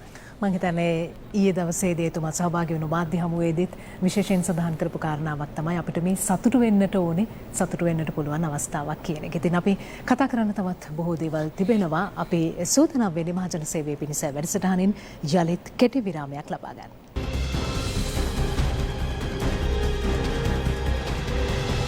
මහජන සේවයේ පිණිසයි. විරාමයෙන් අනතුරු ඔබ නැවතත් එකතු වී සිටින්නේ මහජන සේවයේ පිණිසයි වැඩසටහන සමගින් අද දවසේදී අපි ඔබව දැනුවත් කරන්නට සූදානම් වෙලා ඉන්නේ කොළඹ වරාය නගරයේ ඇත්ත නැත්ත පිළිබඳව. ඉතින් මේ පිළිබඳව ඔබව දැනුවත් කරන්නට අද දවසේදී අපත් සමග එකතු වන්නේ අධිකරණ අමාත්‍ය ජනාධිපති නීතිඥ අලි සම්බ්‍රි මහතා, ඒ වගේම නිපුණතා සංවර්ධන වෘත්ති අධ්‍යාපන පරීක්ෂණ හා නව නිපැයුම් රාජ්‍ය අමාත්‍ය විශේෂඥ වෛද්‍ය සීතා අරඹපොළ මහත්මිය සමගින් පාර්ලිමේන්තු මන්ත්‍රී ජ්‍යෙෂ්ඨ මහාචාර්ය රංජිත් බණ්ඩාර මහතා. විරාමයෙන් අනතුරු අපි අපේ කතාබහ ආරම්භ කරමින් මම නැවතත් යොමු වෙන්නේ අධිකරණ අමාත්‍යතුමන් ජනාධිපති නීතිඥ අලි සම්බ්‍රි මහතා වෙතට. එතුමා විරාමයට කලින් මතු කළ කාරණාවලදී මතු කරපු දෙයක් එක්ක මම ඊළඟ ප්‍රශ්නය යොමු කරන්නට හිතුවා. දැන් මේ කොළඹ වරාය නගර ව්‍යාපෘතිය සහ ඒ කොමිෂන් සභා පනත ගැන කතා කරද්දී විවිධ පාර්ශවයන් විවිධ මත පළ කරනවා. අද දවසේදීත් විවිධ වූ මත පළ කළා. දැන් මේ අතරේදී එල්ලවන චෝදනා අතරින් ප්‍රධාන චෝදනාවක් තමයි මේ වගේ කොමිෂන් සභාවක් හරහා හා ශ්‍රී ලංකාවෙන් වෙන් වෙලා වෙනම රාජ්‍යයක් ලෙස ක්‍රියාත්මක වීමේ හැකියාව මේ වරාය නගරයට ලැබිලා තියෙනවා කියන කාරණාව. මොකක්ද ඇත්තටම මෙහි ඇත්ත නැත්ත? ඒක නම් මහා පුදුම සහගත විහිළුවක්. මම දන්නේ කොහොම කියනවද කියලා. දැන් වෙනම රාජ්‍යයක් ඉල්ලන්න පුළුවන් වෙන්නේ සුදේශිකව වෙනම ජන කොට්ටාශයක් ඉන්නට ඕන. සුදේශිකව මේ වීසා එක්ක ඇවිල්ලා මිනිස්සු නෙවෙයි. සුදේශිකව වෙනම ජන කොට්ටාශයක් ඉන්නට ඕන. ඒ කොට්ටාශය කාලයක් තිස්සේ වෙනම හදාගත්ත භූමි භාගයක් පාලනය කරන්නට ඕන. ඒ පාලනය කරන භූමි භාගය තුල ඩීෆැක්ටෝ ලෝ එකක් හදාගෙන තියෙන්නට ඕන පාලනය. ඒ එකක්වත් නැහැ මේක. මම දන්නේ මොන පදනමක් උඩ කියනවද කියලා. මේ අපේ රජයේ දේපල. ක්‍රියාත්මක වෙන්නේ රජයේ නීතිය. පාලනය කරන්නේ රජය ජනාධිපතිතුමා විසින් පත් කරන රජයේ නිලධාරී. එන යන මිනිස්සු වීසා එක්ක යන්නේ. එහෙමනම් කොහොමද වෙන රටක් ඉල්ලන්නේ? මේක අර අවාසනාවකට වගේ මට හිතා ගන්න බෑ මේ රට ඉදිරියට යනවට රටේ සංවර්ධනය හැරවුම් ලක්ෂ්‍ය දිහා යනට අකමැති අය කරන ප්‍රකාශ. එහෙම නැත්තම් අපිත් එක්ක තරඟ කරන මේ ආයෝජන සඳහා අර මම මුලින් කිව්වා වගේ 78 වගේ නෙවෙයි. විශාල තරඟයක් තියෙනවා ආයෝජන වලට. ඒ ආයෝජන වලට තරඟ කරන අය විවිධ ක්‍රමවේද භාවිතා කරනවා. ඒ භාවිතා කරන අයගේ ඉත්තෝ හැටියට කටයුතු කරන අය වෙන්න ඉඩ තියෙනවා. එහෙම නැත්නම් ඉතින් මේ වගේ දේ මට කිසි ඔය වෙනම රාජ්‍යයක් කියන සංකල්පය හිතා ගන්නත් බෑ. කොහොම කියනවද මන් දන්නේ. ඒක අර මොන්ටිවීඩියෝ සම්මුතිය ගැන කියලා තමයි කියන්නේ. මේ සම්මුතිය පළවෙනි වාක්‍යෙම බිඳ වැටෙනවා. එක ජන කොට්ටාසයක් බොහෝ කාලයක් එකම භූමි ප්‍රදේශයක ජීවත් වූ ප්‍රදේශයක හැටියට. මේ වීසා පදනම් උඩ නෙවෙයි. ඒක හින්දා ඒක සම්පූර්ණ බොරුවක්. ඒ කිසිම පදනමක් නැති දෙයක්. මිනිස්සු තුළ බොරු බයක් ඇති කිරීම සඳහා ජනාධිපතිතුමා තමයි පත් කරන්නේ. ජනාධිපතිතුමා තමයි ඉවත් කරන්නේ. මේ ඇත්ත වශයෙන්ම වෙන්නේ අර ආයෝජන පහසු කිරීම සඳහා 10 තැනකට යන්න ඕන දේ අපි කියන 7 තැනකට ගියොත් 7 පොලේ නා ගන්නවා වගේ එක තැනක් කරහා පහසුවෙන් විසඳලා දෙන එක. අර වෙඩින් ප්ලෑනර් කෙනෙක්, ඉවෙන්ට් මැනේජර් කෙනෙක් කරන එක මේ සම්පූර්ණ ප්‍රදේශයටම රට වෙනුවෙන් ව්‍යුහයක් කරන එක. ඒක තමයි සිද්ධ වෙන්නේ. ඒ අරුණාම තව ව්‍යුහයක් ඇතුළේ තියෙනවා. ඔය එස්ටේට් මැනේජර් කෙනෙක් හැටියට. අර කොළඹ නගර සභාවෙන් කරන දේ ටික, වරිපණන් ටික එකතු කරන එක, වතුර ටික ලබා දෙන එක, ටොයිලට් ෆැසිලිටිස් ටික හරි ගස්සන එක, නගර සභාවෙන් කරන දේ කරන්න වෙනම ව්‍යුහයක් තියෙනවා. ඉතින් මේ විශේෂ ව්‍යුහයක් වෙන්න අපිට අවශ්‍ය වෙලා තියෙන්නේ අපේ සාමාන්‍ය ව්‍යුහයත් එක්ක මම ඊට ඉස්සෙල්ලා කියපු විදිහට අපිට මේ ලෝකයේ තියෙන අනිත් රටවල් එක තරඟ කිරීමේ හැකියාවක් නැහැ. ඉතින් මම අධිකරණ ඇමතිවරයා හැටියට මම දන්නවනේ කොච්චර අමාරුද කියලා නඩුවක් විසඳ ගන්න. හැම මිනිස්සෙම හම්බ වෙන මිනිස්සු කියන පළවෙනි දේ තමයි මගේ මේම නඩුවක් තියෙනවා අවුරුදු 20යි, අවුරුදු 15යි, අවුරුදු 10යි. ඇත්තම කතාව. ඉතින් මට එක දවසින් මේකට විසඳුම් දෙන්න විදියකුත් නැහැ. ඉතින් ඒකට විසඳුම් දෙයිලා අවුරුදු 10ක් වෙනකම් ආයෝජකයෝ බලාගෙන ඉන්නෙත් නැහැ. ඒ ඉඳන් මේ අලුත් ක්‍රමයක් අපි හොයන්න වෙලා තියෙනවා. මේ අපි විතරක් කරන දේවල් නෙවෙයි. ලෝකයේ රටවල් 114ක ආයෝජන විශේෂ ආර්ථික කලාප කීයක් විතර තියෙනවද මහාචාර්යතුමා? 5400ක් තියෙනවා. මේක මේ මැජික් එකක් නෙවෙයි. පුළුවන් නම් මේක පෙන්වන්න. හොඳයි, අපිට හැකියාවක් තිබෙනවා මම හිතන්නේ සමීප රූපයක් ලබා ගන්නට. අපි පැහැදිලි කරමු එතකන් ඔබතුමා. පැහැදිලි කරමු. මොකක්ද අපි මේ දකින්නේ? ඇත්තටම මේ ලෝකයේ මේ විශේෂ ආර්ථික කලාප 5400ක් තියෙන රටවල් 143ක. එතකොට 143ක. පයිප්ලයින් එකේ තියෙන තව 500ක්. හරිද? දැන් තව පුංචි ඉලක්කමක් මම කියන්නම්. ඒක හරිම වැදගත් කාටත් දැනගන්න. දැන් ලෝකේ මේ වරායවල් ආශ්‍රිත දියුණු වෙච්චි නගර සංඛ්‍යාව සංඛ්‍යාත්මකව ගත්තොත් තරමක් තීරණාත්මකයි.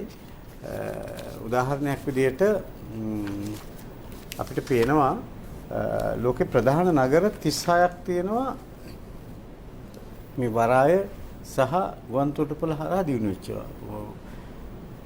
දැන් මේ වගේ බහුතරයක් තියෙන දියුණු රටවල් වල දියුණු වෙමින් පවතින රටවල් වල තියෙන අතලොස්සයි. ඒක තමයි අපිට තියෙන වාසිය. හරිද? දැන් ඇත්තටම අපි තරඟ කරන්න එන්නේ මේ දියුණු රටවල් වල දැන් අර ස්පිල් ඕවර් එකක් තියෙනවා. සැචුරේෂන්. ඔව්. ඒ කියන්නේ දැන් ඒගොල්ලන් මේ එන ආයෝජන තවදුරටත් රඳවා ගන්න පුළුවන්කමක් නැහැ. එතකොට ඒගොල්ලන් අලුත් ස්ථාන හොයාගෙන යනවා. හරිද?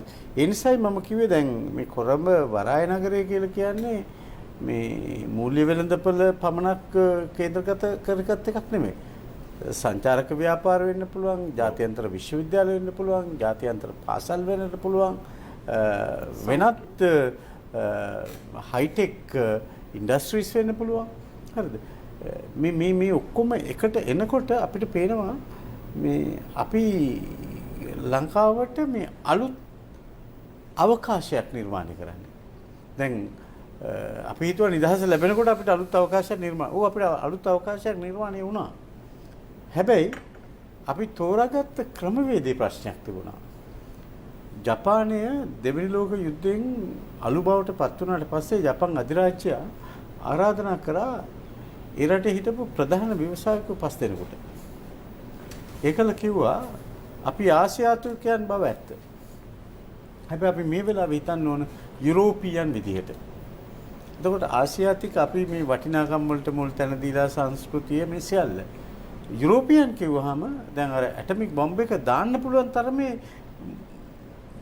භයානක මනසක් තිබුණා. මිලියන ගාණක් එකතැන මැරුණා. හරිද? එතකොට අපිට ඕනේ අදිෂ්ඨානශීලී මනසක්. හරිද? ඒ නිසා 1965 වෙනකොට ජපානයේ ලෝකෙ දෙවෙනි ප්‍රබල ආර්ථික බවට පත් වුණා. යකඩ කෑල්ලක් නැහැ. ජපානයේ සම්පත් නැහැ. ජපානයේ කිසිම සම්පතක් නැහැ. හැබැයි ලෝකේ මෝටර රථ කර්මාන්තය ගත්තත් එහෙම නැත්නම් වෙනත් එන ඕනෑම හයිටෙක් ඉන්ඩස්ට්‍රි එකක් ගත්තාම ජපානයේ එක තියෙනවා. හැබැයි ඒ අතර වාරේ අධිරාජ්‍ය 1945 කියපු විදිහටම මේගොල්ලන් තාම බෝනික්ව හදනවා. ජපන් සෙල්ලම් බඩු හදනවා. ඒ නිසා මම කියන්නේ අපිට ඉතිහාසයේ එකපාරක් වෙන අවස්ථාවක් වෙලවිලා තියෙනවා. අපි මේක ප්‍රයෝජනට ගත්තොත් අපිට පේනවා ශ්‍රී ලංකාව ඊළඟ තලයට යන්නේක කාටවත් නතර කරන්න පුළුවන් කමක් නැහැ. දැන් තව එක උණපූර්ණයක් එකට සාකච්ඡා. දැන් මේක මහා ලොකු දෙයක් නෙවෙයි. මම කියනවා දැන් ඔය කියන අයට මහා කොළඹ ආර්ථික කොමිෂන් සභාව පනත පොඩ්ඩක් කියව ගන්න කියලා. ඒ පනත 1978 අංක 4. ඒ පනතේ මේ වගේම උපලේඛන 3ක් තියෙනවා. පළවෙනි උපලේඛනයේ තියෙනවා ඉඩම් කොටස. දෙවෙනි උපලේඛනයේ තියෙනවා මොන පනත් වලින්ද මේ අදාළ කලාපය තුල බිස්නස් කරන අයට මුක්තිය ලැබෙන්නේ. මේකෙත් ඒ වගේම තියෙනවා. තුන්වෙනි එක ඒ BOI එක ආයෝජන මණ්ඩලය සම්බන්ධ වෙලා මොන පනත්වල තියෙන විධිවිධාන වෙනස් කරලා ඒ තුළට ඉදිරිපත් කරන්න. අපේ තියෙන ඒකම තමයි. මේ අලුත් දෙයක් නෙවෙයි. ඒකේ අලුත් වර්ෂන් එක. මේකේ අලුත් වර්ෂන් එක අර ඉස්සර තිබුණේ කලාපෙන් කලාපයට මේකම සම්පූර්ණ නගරයකටම වරාය නගරයටම මේක ලබා දීලා අලුත් වර්ෂන් එක ලෝකෙත් එක්ක තරඟ කරන්න පුළුවන් විදියට.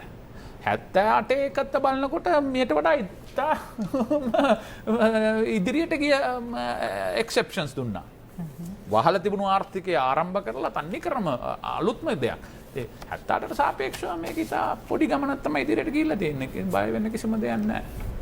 හොඳයි මම හිතන්නේ දැන් මේ අපේ මහජන සේවය පිණිසයි වැඩසටහනින් අපි වැඩි අවධානයක් යොමු කරන්නේ මේ ජනතාවට තියෙන ප්‍රශ්න සහ විවිධ පාර්ශව චෝදනා නගන කාරණාවලට ජනතාව වෙනුවෙන් පිළිතුරු ලබා දීම. ඉතින් දැන් මේ කොළඹ වරාය නගර ව්‍යාපෘතිය ගැන එහි කොමිෂන් සභා පනත ගැන කතා කරද්දී තවත් මතු කරන චෝදනාවක් තමයි අධිකරණ අමාත්‍යතුමාගෙන්ම තමයි මම මේකට උත්තරේ ලබාගෙන සෝදානම් වෙන්නේ. දැන් මේ කොළඹ වරාය නගරය මුදල් විශුද්ධිකරණයේ මධ්‍යස්ථානයක් බවට පත් කිරීමේ සූදානමක් තියෙනවා කියන කාරණාව. මොකක්ද මේක ඇත්තට? කවුද කියන්නේ? කියන අය තමයි මුදල් විශුද්ධිකරණයේ බාප්පලා. ඇත්තම කතාව. ඔය ඇමරිකාවට කේමන් අයිලන්ඩ් වලින් විතරක් සම්පූර්ණ ආයෝජනය ඇමරිකානු බිලියන 1870යි. ට්‍රිලියන 1.87. කේමන් අයිලන්ඩ්ක මොකක්ද කියන එක පොඩ්ඩක් හොයලා බලන්න. කියන අයටම කියන්න තියෙනවා. ලක්සම්බර්ග් වලින් බිලියන 1.4යි. බිලියන 1400යි. මොකද ඒ අයට තමයි ඒ වරද තියෙන්නේ, ප්‍රශ්නේ තියෙන්නේ. මොකටද අපි මෙතන මුදල් විශද්දීකරණයට ඉඩ දෙන්නේ?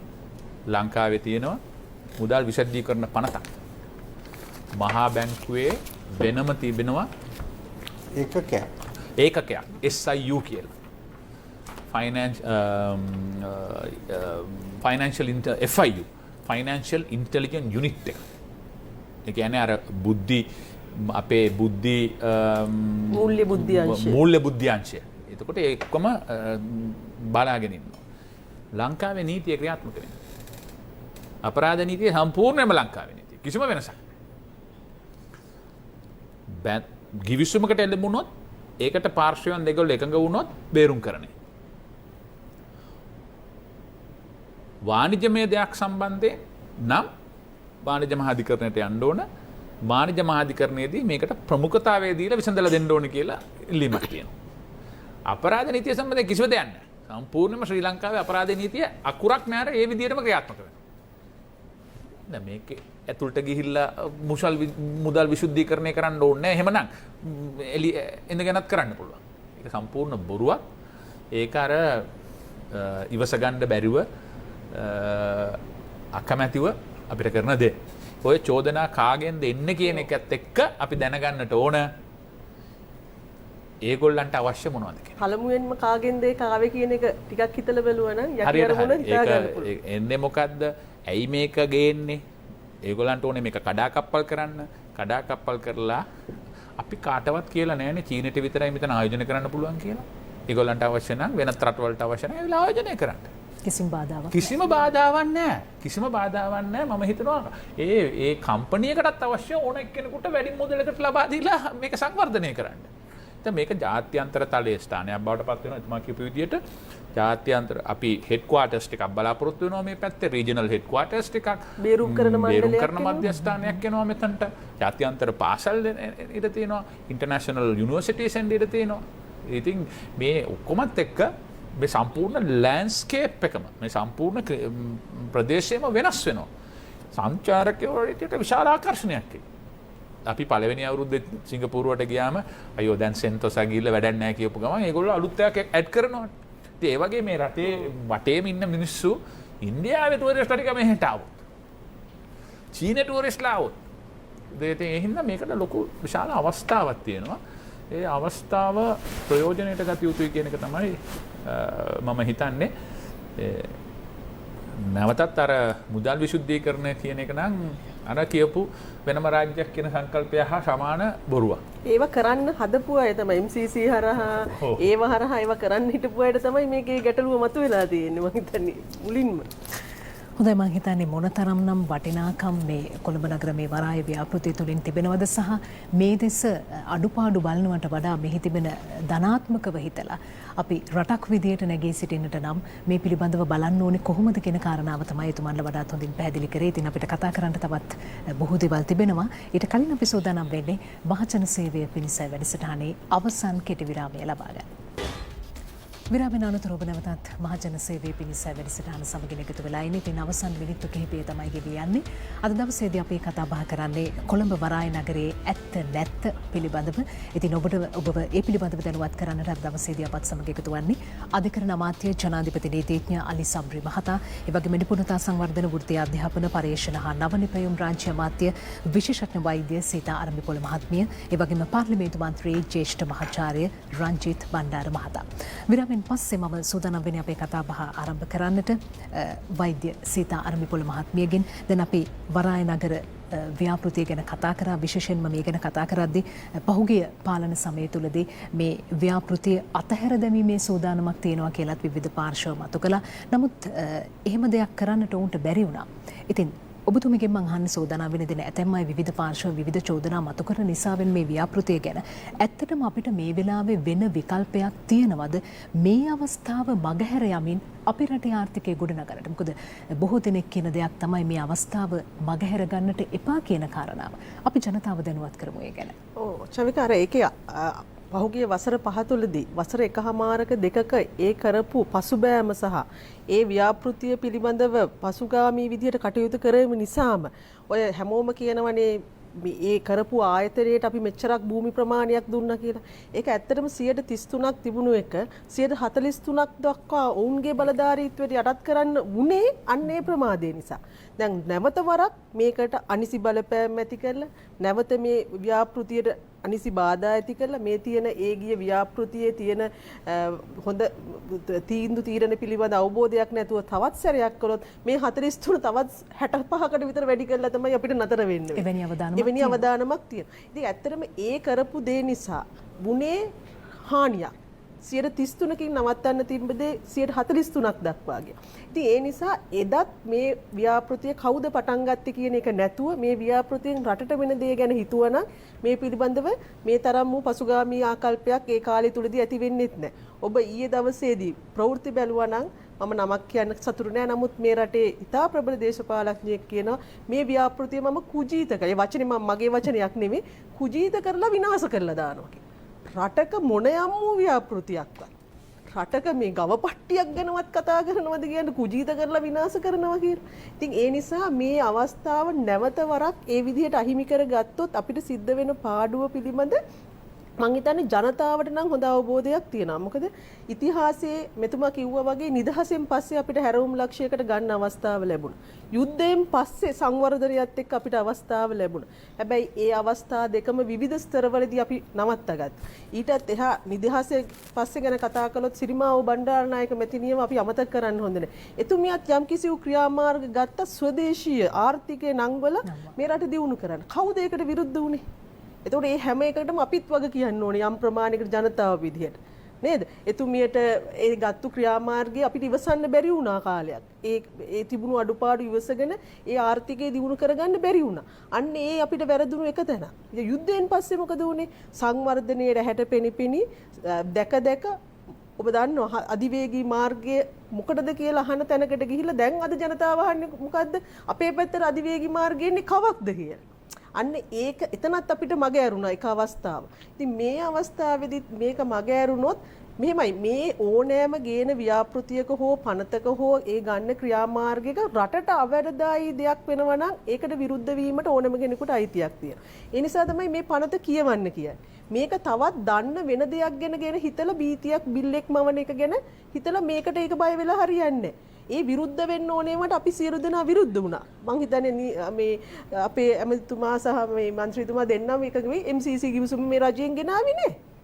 ඒකේ දැක්ක ඒ රට පුරා යන්න තිබුණේ භයංකරකම අඳුනගත්තම් විරුද්ධ වුණා. නමුත් දැන් මේ පනත කියවන්න තියෙනවනේ. ඕනම කෙනෙකුට කියවලා බලන්න පුළුවන් මේක මොකද්ද මේ කතා කරන්නේ කියලා. මේකේ තියෙන පොදු කාරණා කීපයක් නිකන් දුටු පමණින් කියන්නේ මොකද්ද? චීන කොලනියක් වෙනවා. මේ රට මේ දැන් ඊයේ තාර්ති මම තව දැක්ක මේකේ ප්‍රතිලාභ ලැබෙන්නේ මේ ළඟදි ළමයෙකුට ලැබෙන්නේ අවුරුදු 25ක් යනකම් ළමයෙකුට ප්‍රතිලාභ ලැබෙන්නේ නැහැ කියන එක කියනවා. මන්නම් කියන්නේ ගහක ඇටයක් හිටවන්නේ අපි අද කන්නද? ඒ පැලෙන් දැන් හෙට ගෙඩි කඩාගෙන කන්නද නේ අනාගත පරම්පරාව වෙනුවෙන්. ඒතර මෙහි ආයෝජනීය මේ කරන දෙයින් ප්‍රතිඵල හෙට ලැබෙනවට වඩා 100,000 ගුණයක් අවුරුදු 5කදී ලැබෙනවා නම් ඒක තමයි අපේ සතුට වෙන්නට ඕනේ. අපි බලේ ඉන්න කාලේ හරි අපි ජීවත් වෙන කාලේ හරි මේ රටේ ආර්ථිකය වෙනමම හැරවුම් ලක්ෂයකට ගන්න පුළුවන් වෙනමම පාරකට ගන්න පුළුවන්. අර හැමදාම රචනාවල ලියපු සංවර්ධනීය වෙමින් පවතින රට කියන එක සංවර්ධිත රටක් අඩුම ගානේ දෙවන අධීරයේ රටක් බවටවත් පත් වෙන්න අපි දායක වුණා කියන ඒ සතුට භුක්ති විඳින්න ලැබෙන අවස්ථාවක් විදිහට තමයි මේක තියෙන්නේ. අර කතා කළා වගේ සේවාදායකත්වය, ඒ අපි ස්වභාවික සම්පත් අපිට තෙල් ලැබෙනවද, රත්තරන් ලැබෙනවද කියන එක නෑ කියන ඒ අඩුපාඩුව ගැන හිතන්න නෙමෙයි මේ ලැබුණු අවස්ථාවේ උපරිම ප්‍රයෝජන අරගෙන අලුත් විදිහට හිතලා අපි හැමදාම හිතපු විදිහේ ලෝකයේ අනික් ඒවා දැකලා හැමතැනම විදේශ රටවල් වලට ගිහිල්ලා ආපු තරුණ පරම්පරාව ඕක ඉල්ලුවනේ. ඇයි අපිට සිංගප්පූරු වගේ වෙන්නේ? ඇයි අපිට ලංකාවේ ඉඳලා ඩොලර් හොයන්න බැරි? ඇයි අපේ පාරවල් දියුණු වෙන්නේ නැත්තේ? ඇයි ගම දියුණු වෙන්නේ නැත්තේ කියලා.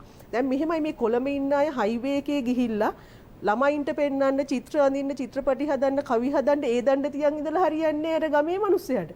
ඒ මිනිස්සයාටත් මේ යටිතල පහසුකම් දෙන්න ඕනේ. මේ කොළඹ ටැප් එකේ වතුර විනාඩි 5ක් කපපුවාම කෑ ගහලා ගමේ කාන්තාව කලේ ඉකුලි තියාගෙන හැතැම්ම ගානක් ඇවිදිනවා චිත්‍රය ඇඳලා හරියන්නේ. ඒ ගැන කතා සින්දු ලියලා හරියන්නේ. ඒ මිනිසයාගේ ජීවිතේ උසස් කරන්නට ඕන. ජීවන තත්ත්වය උසස් කරන්නට. එහෙමනම් මේ රට ඇතුළට සල්ලි එන්නට ඕන. ඒ සල්ලි එන්න තියෙන මේ අවස්ථාව රට විකුණලා සල්ලි ගත්තු රටක් මේක. හැබැයි මේ හදන්නේ රට සුවං තමුන්ගේ ව්‍යාපාර වලින් තමුන්ගේ ආයෝජන වලින් වෙළඳ ව්‍යාපාර වලින් දියුණු වෙන්නේ. ආධාරයක් අරගෙන ණයක් අරගෙන නැගී හිටින්නේ කොච්චර කාලයකටද? අර කතාව පොඩි දෙයකටත් කියනවනේ මාළුවෙක් අරන් දෙනවද මාළු බාන්න බිලිපිත්තක් දෙනවද කියලා. මෙතන තියෙන්නේ ඒ වගේ. අපි කාගෙන් හරි ණයක් අරගෙන අර MCC ගිවිසුම වගේ ඩොලර් මිලියන ගාණක් අරගෙන ඊට පස්සේ තියෙන ඔක්කොම ඒ දීපු එකට හිලව් කරනව නෙවෙයි. මේ රටක් විදිහට තනියම නැගී හිටින්න අපේ මිනිස්සුන්ගේ දායකත්වය අරගෙන ඒ මිනිස්සුන්ගේ ආර්ථිකය දියුණු කරලා සමස්ත රටක දියුණු ආර්ථික මේ ස්ථාවරත්වයක් ගන්න හදන්නේ. එහෙම ගත්තොත් තමයි ඉතුරු කාරණා සියල්ල හරියන්නේ. අපි ස්වාධීන රටක් වෙන්නේ. අපි අනන්‍ය ජාතියක් බවට අභිමානවත් ජාතියක් බවට පත් වෙන්නේ. ලෝකයේ ඉස්සරහ අර කිව්වා වගේ තමුන්ගේ මුදලට වටිනාකම වැඩි කරගන්න පුළුවන්. ඒ විතරක් නෙමෙයි. ඒ තැනට ආවම අපේ ශ්‍රී ලාංකේය පාස්පෝර්ට් එකට ගමන් බලපත්‍රයට ලැබෙන තැන පවා වෙනස් තැනකට යනවා. ඒක මේ රටේ තරුණ පරපුර හොඳ ආකාරම දන්නවා. මේ එන මතයවත් මේ කතා කරන අයවත් මේ රටේ අනාගතේ බාර ගන්න ඉන්න අය නෙමෙයි. මේ රටේ අතීතය විනාශ කරලා අනාගතේ විනාශ කරන්න සැලසුම් හදන. ඒ නිසා ඔබටත් පුළුවන් නම් ගිහින් ගමේ නගරේ හරි ඉගෙනගත්තු බුද්ධියක් තියෙන තරුණ පරම්පරාවෙන් අහලා බලන්න. ඔවුන් ලෝකයේ දැකපු දේ ඔවුන්ගේ පාමුලට ඇවිල්ලා තියෙනවා. ඒක යථාර්ථයක් කරන්න ඔවුන් කැමතිද නැද්ද කියන්නේ. ඒ නිසා මේ මතවාද බොහොමයක් ඉදිරිපත් කරන්නේ එවැනි අවස්ථා රාශියක් මේ රටට අහිමි කරපු ඒවට දායක වෙච්ච අය.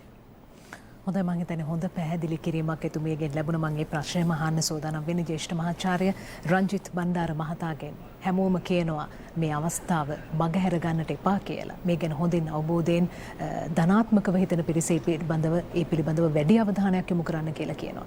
ඔබතුමාගෙන් මම අහන්න සෝදානම් වෙන්නේ මේ අවස්ථාව මගහැර නොගත යුතුයි කියලා තමයි බොහෝ දෙනෙක් කියන්නේ. අපි ඒ ගැන අපේ ජනතාව දැනුවත් කරමු. මම හිතන්නේ අපි පොඩි පැටලෙවිල්ලක ඉන්නේ. ඒ පටලැවිල්ල තමයි අපිට ඉතිහාසෙ පුරාම වැරදුනානේ අපිට ගැළපෙන ආර්ථික මොඩලය තෝරා ගැනීමේදී. අපි හිතුවා නිදහස ලැබෙනකොට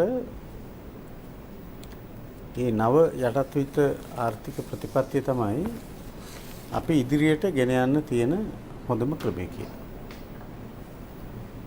හැබැයි අවුරුදු 73කට පස්සේ බලනකොට අපේ රටේ ජනගහනයෙන් 23%ක් දවසකට ඇමරිකන් ඩොලර් එකකට වඩා අඩු ආදායමක් ලබන්නේ.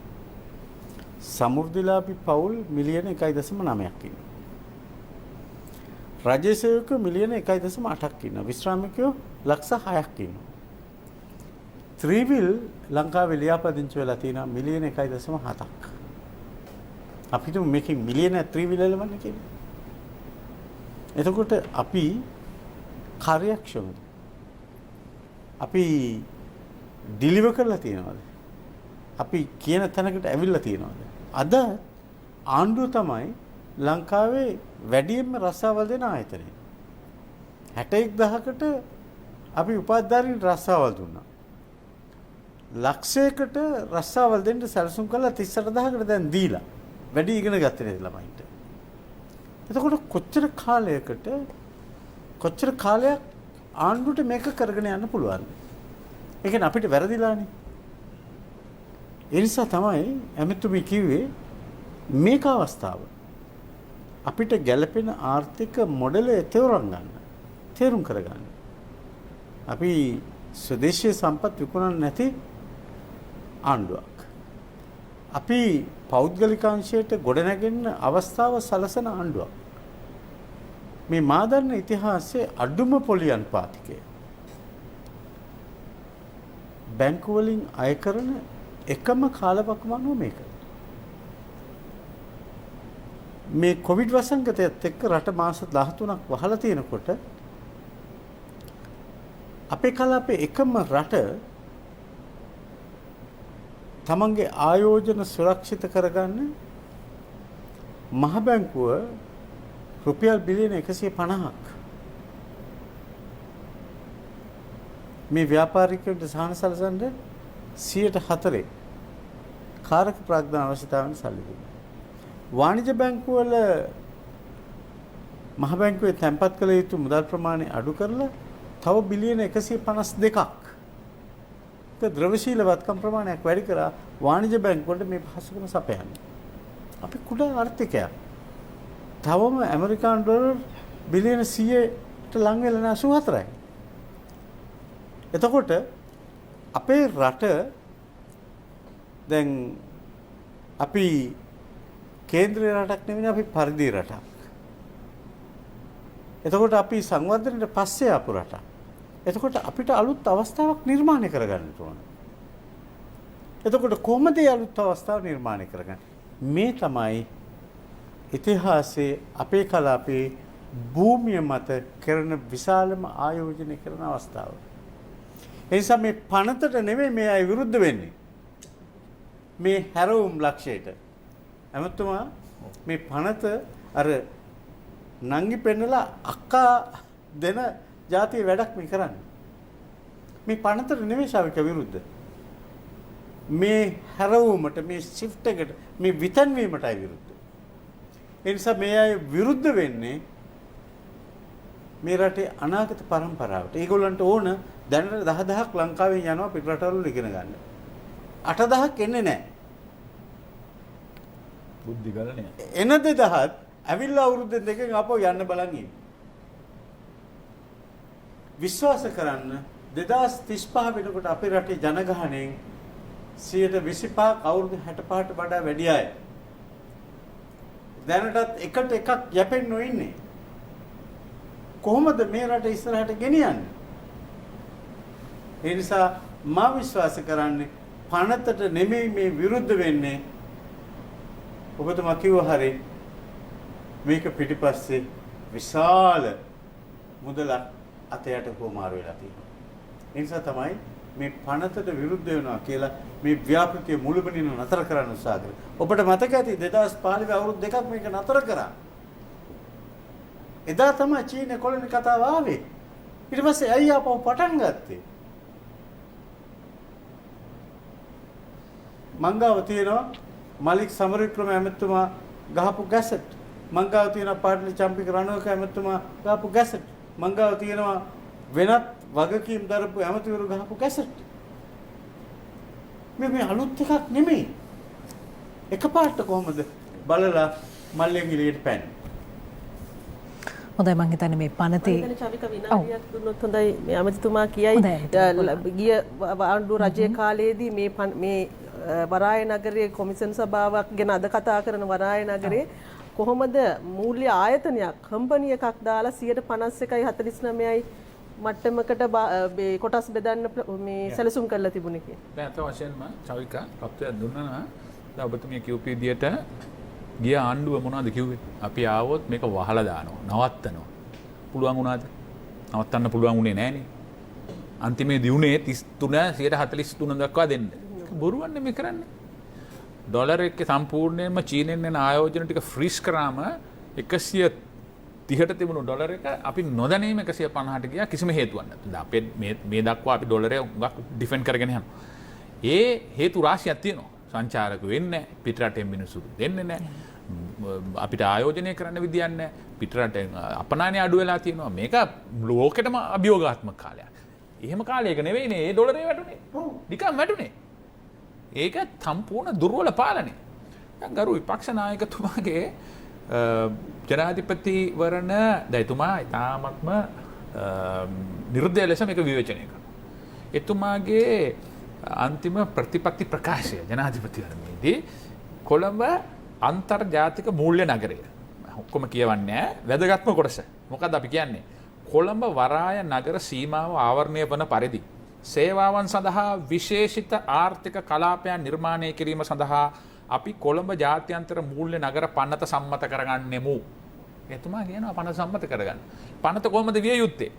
මේ මගින් කොළඹ අන්තර්ජාතික මූල්‍ය නගරය හා වරාය නගරය වෙත ආයෝජන වේගවත් කිරීම වෙනුවෙන් ශක්තිමත් ප්‍රතිපත්තිමය නෛතික හා පරිපාලන රාමුවක් හා තරඟකාරී බදු ක්‍රමයක් ක්‍රියාත්මක කරනු ඇත. ඒ කියන්නේ ඊට වඩා වෙනස් මෙත තියෙනම දේවල් කරනවා නම් මෙහෙම කියන්න ඕනේ නෑනේ. කියන්නේ ලංකාවේ තියෙන නීතියට වෙනස් නීතියක් හදනවා. අලුත් බදු ප්‍රතිපත්ති ලබා දෙනවා. ඊට වඩා දෙයක් අපි කරලා තියෙනවද? මොනවද අපි කරලා තියෙන්නේ? ඇයි මේ බොරුව කරන්නේ?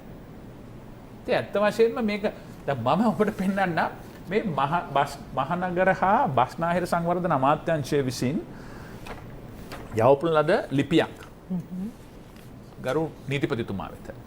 ඔවුන් යෝජනා කරන්නේ මේ කොහොමද මේ පවත්වාගෙන යන්න ඕන කියන එක. මම කියවන්නම්. ඒක ඉතාමත්ම වැදගත්.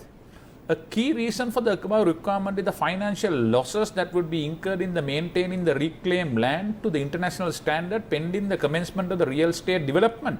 Initially, Port City would not have been occupants to pay rates and meets the cost of maintaining common areas such as parks, inland waterways, protective structures, beaches and public spaces. As such, in order to ensure adequate resources are available for this purpose, tripartite agreement of 16th August 2016 provide for an estate management company to be incorporated with 51% of shares to Czech Port City Colombo Private Limited project company and 49% allocated to the Urban Development Authority.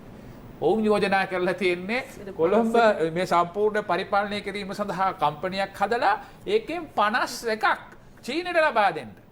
ඉතින් මේක තමයි චීනයට ලබා දෙන්නට උත්සාහ කරලා තියෙන්නේ. අපි කරන්නේ ඒකෙන් කොටපත්තට ගිහිල්ලා කොටස් කිසිවක් ලබා දෙන්නේ නැහැ. සම්පූර්ණ අයිතිය අපේ තියෙන්නේ. පරිපාලනය අපේ තියෙන්නේ. නඩත්තු අපේ තියෙන්නේ. ඔවුන් ආයෝජනය කරාම ඔය ආයතනයේ ඇවිල්ලා මෙතන බිලියන 1.5ක් ඇමරිකන් ඩොලර් ආයෝජනය නොකරා නම් උතන තියෙන්නේ මොකද්ද?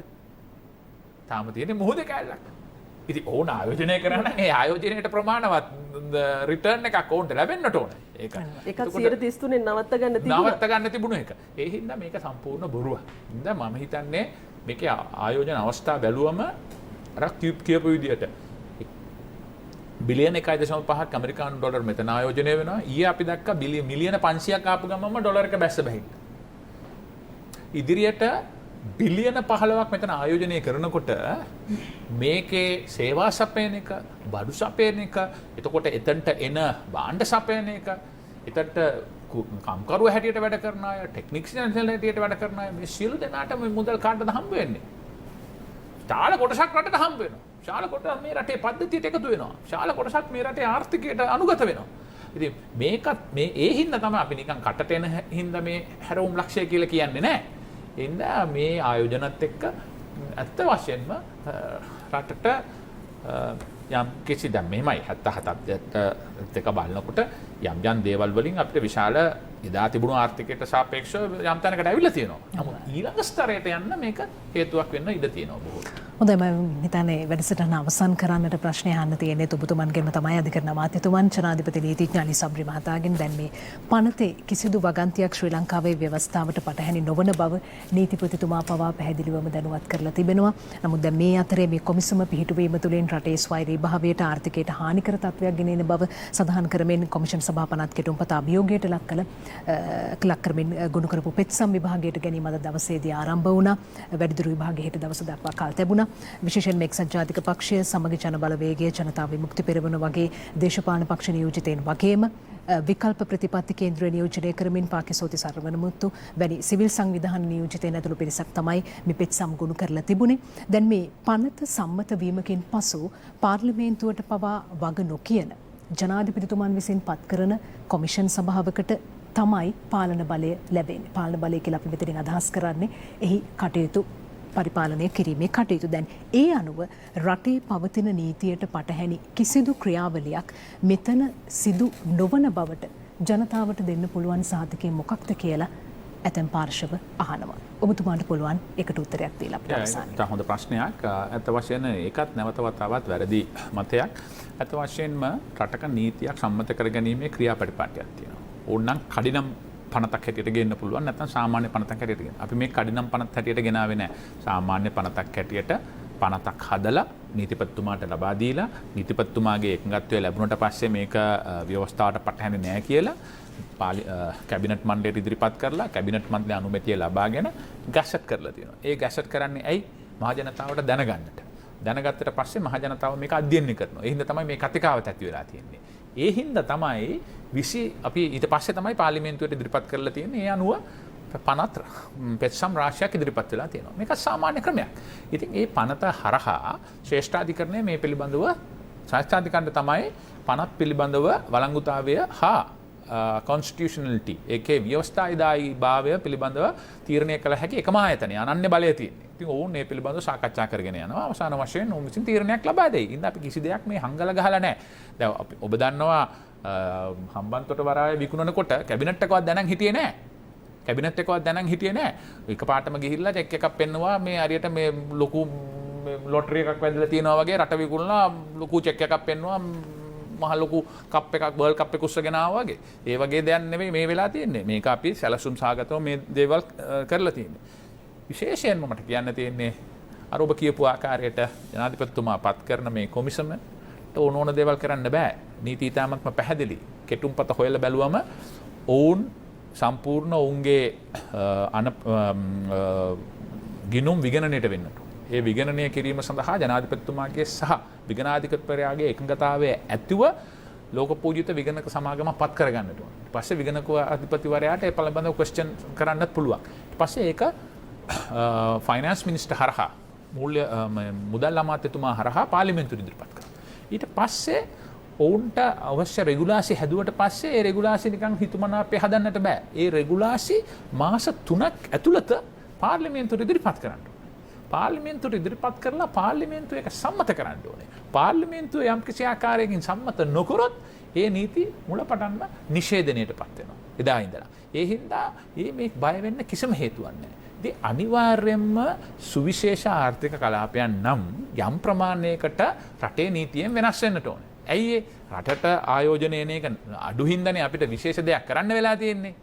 ඒ හින්දා ඒ කරනකොට යම් ප්‍රමාණයකින් යම් වෙනස්කම් කරන්න වෙනවා. ඒක තමයි මම කිව්වේ විපක්ෂ නායකතුමාත් එතුමාගේ ප්‍රතිපත්ති ප්‍රකාශයේත් ජනාධිපතිවරණයේදී ඒ වෙනස කරනවා නෛතික රාමුව කලිතුෙන් හදනවයි කියලා තියෙනවා. ටැක්ස් වලින් නිදහස් දෙනවයි කියලා තියෙනවා. ඉතින් ඒක කරන්න ඕන. එතුමාට එදා කරපු දේ අද අමතක වෙලා ඇති. නමුත් ඇත්ත කතාව ඒක කළ යුතුයි. එහෙම කරන්නේ නැතුව අපිට මේක මේ අර මම මුලින් කිව්වා වගේ මේ සම්පූර්ණ වියදම් කරලා මෙතන හදලා තියෙන්නේ බැඩ්මින්ටන් ගහන්න නෙවෙයිනේ. මේ හදලා තියෙන්නේ ආයෝජක ගෙන්න ගන්න. ආයෝජක ගෙන්නකොට කලාපයේ ඉන්න අනිකුත් ආයෝජක කලාපයත් එක්ක අපි තරඟ කරන්න ඕනේ. ඔවුන් බලනවා මේ ඔක්කොම තියෙද්දි ඇයි මම සවුත් කොරියාවට නොගින් සොන්ඩුන් වලට නොගින් ඇයි මම මෙහෙට එන්නේ? ඇයි ගුජරාත් වලට නොගිහින් අපි මම මෙහෙට එන්නේ? ඔයි ඩුබායි වලට නොගිහින් අපි මම මෙතෙන්ට එන්නේ? ඇයි මලේසියාවේ ලබුවන් වලට නොගිහින් මම මෙතෙන්ට එන්නේ? ඒකත් එක්ක තරඟ කළ හැකි දෙයක් අපි ඉදිරිපත් කරන්නට ඕනේ. ඊට පස්සේ තමයි උන් ආයෝජකයෙක් එන්නේ. මේක උත්සවගේ මෙතන ඉඩම් දුන්නයි කියලා උත්සවගෙන යන්න බෑනේ. මෙතන මෙහෙට ඇවිල්ලා තමයි ආයෝජනය කරන්න ඕනේ. ඉතින් ඒ ආයෝජනයත් එක්ක ඒ අර හැරවුම් ලක්ෂණය වෙලා අර ස්ටිමියුලේෂන් එකක් කියලා කියනවා. මේක පටන් ගැනීමක් උත්තේජනයක් ලබාගෙන එහෙම තමයි දියුණු රටවල් සිංගප්පූරුව දියුණුවෙත් එහෙම තමයි. හොංකොං දියුණුවෙත් එහෙම තමයි. මකාව දියුණුවෙත් එහෙම තමයි. ඩුබායි දියුණුවෙත් එහෙම තමයි. බහ්රේන් කටා කුවේට් සිටි. ඉතින් ඒ වගේ මේ උත්තේජනය දිහා මේ අලුත් දේ දිහා පොසිටිව්ලි සුබවාදීව බලන්න කියන එක තමයි අපි ඉල්ලා සිටින්නේ. නැති බොරු සර්ව අසුබවාදී බියක් මවලපාලා මිනිස්සුන්ව රවට්ටන්න එපා. දැන් ඇත්තටම අපිට තව ඉවසන්න බෑනේ. මේ රටට තව කාලයක් බලාගෙන ඉන්න බෑ. තව පරපුරක බුද්ධි ගලණයකට ඉඩ දෙන්න බෑ. මේ හොඳම සම්පත් ටික පිටරට යනවා. ආයේ ලංකාවට එන්නේ නැහැ. ඒක නවත්ත ගන්න ඕනේ. අපේ මිනිස්සු ඇයි ගිහිල්ලා වෙන කාට හරි කඹරන්නේ. හොඳම මොළ ටික ගිහිල්ලා වෙන රටවල් වලට නේ කරන්නේ. ඇමරිකාව කියන්නේ we are a nation of immigrants සමහර අය කියලා. ඉතින් ඇත්ත වශයෙන්ම වුණ ඉදිරියට පවත්වාගෙන යන Facebook එක ගත්තත්, Twitter එක ගත්තත්, Apple එක ගත්තත් immigrants ලානේ මේව පටන් ගන්න තියෙන්නේ. ඉතින් ඒ හින්දා ඒ කියන්නේ බුද්ධි ගල්නේ හින්දා. ඉතින් අපේ රටේ මිනිස්සුන්ට අපේ හොඳම මොළ ටික මේ රටේ තියාගෙන අපිට මේ රට ඊළඟ ස්තරයට අරගෙන යන්න පුළුවන් නම් මම හිතනවා මේ පරපුරෙන් එක කරන්න පුළුවන් නම් අපේ પરම්පරාවට එක කරන්න පුළුවන් නම් අපි මේ රටට කරන ලොකුම සේවයක. හොඳයි මං හිතන්නේ කොළඹ වරාය නගර ව්‍යාපෘතියෙහි පනත් කෙටුම්පත මේ සම්බන්ධයෙන් ඔබට තිබෙන්නා වූ ගැටලු බොහොමයකට මං හිතන්නේ අපිට තිබෙන කාල සීමාවත් අපි කළමනාකරණය කරගනිමින් ඔබට පිළිතුරු ලබා දෙන්නට පුරුදු උත්සාහය ගත්තා. ඉතින් මේ වෙනුවෙන් අද දවසේදී අපත් සමග එකතු වුණේ අධිකරණ අමාත්‍යතුමන් ජනාධිපති නීතිඥ අලි සබ්රි මහතා. ඔබට අයිබෝන් ඔබතුමාට බොහොම ස්තුතියි කියනවා. ඒ වගේම තමයි නිපුණතා සංවර්ධන වෘත්තීය අධ්‍යාපන පරීක්ෂණ හා නව නිපැයුම් රාජ්‍ය අමාත්‍ය විශේෂඥ වෛද්‍ය සීතා අරඹිපොළ මහත්මියත් අද දවසේදී අපත් සමග එකතු වුණා. අයිබෝන් බොහොම ස්තුතියි ඔබතුමීටත්.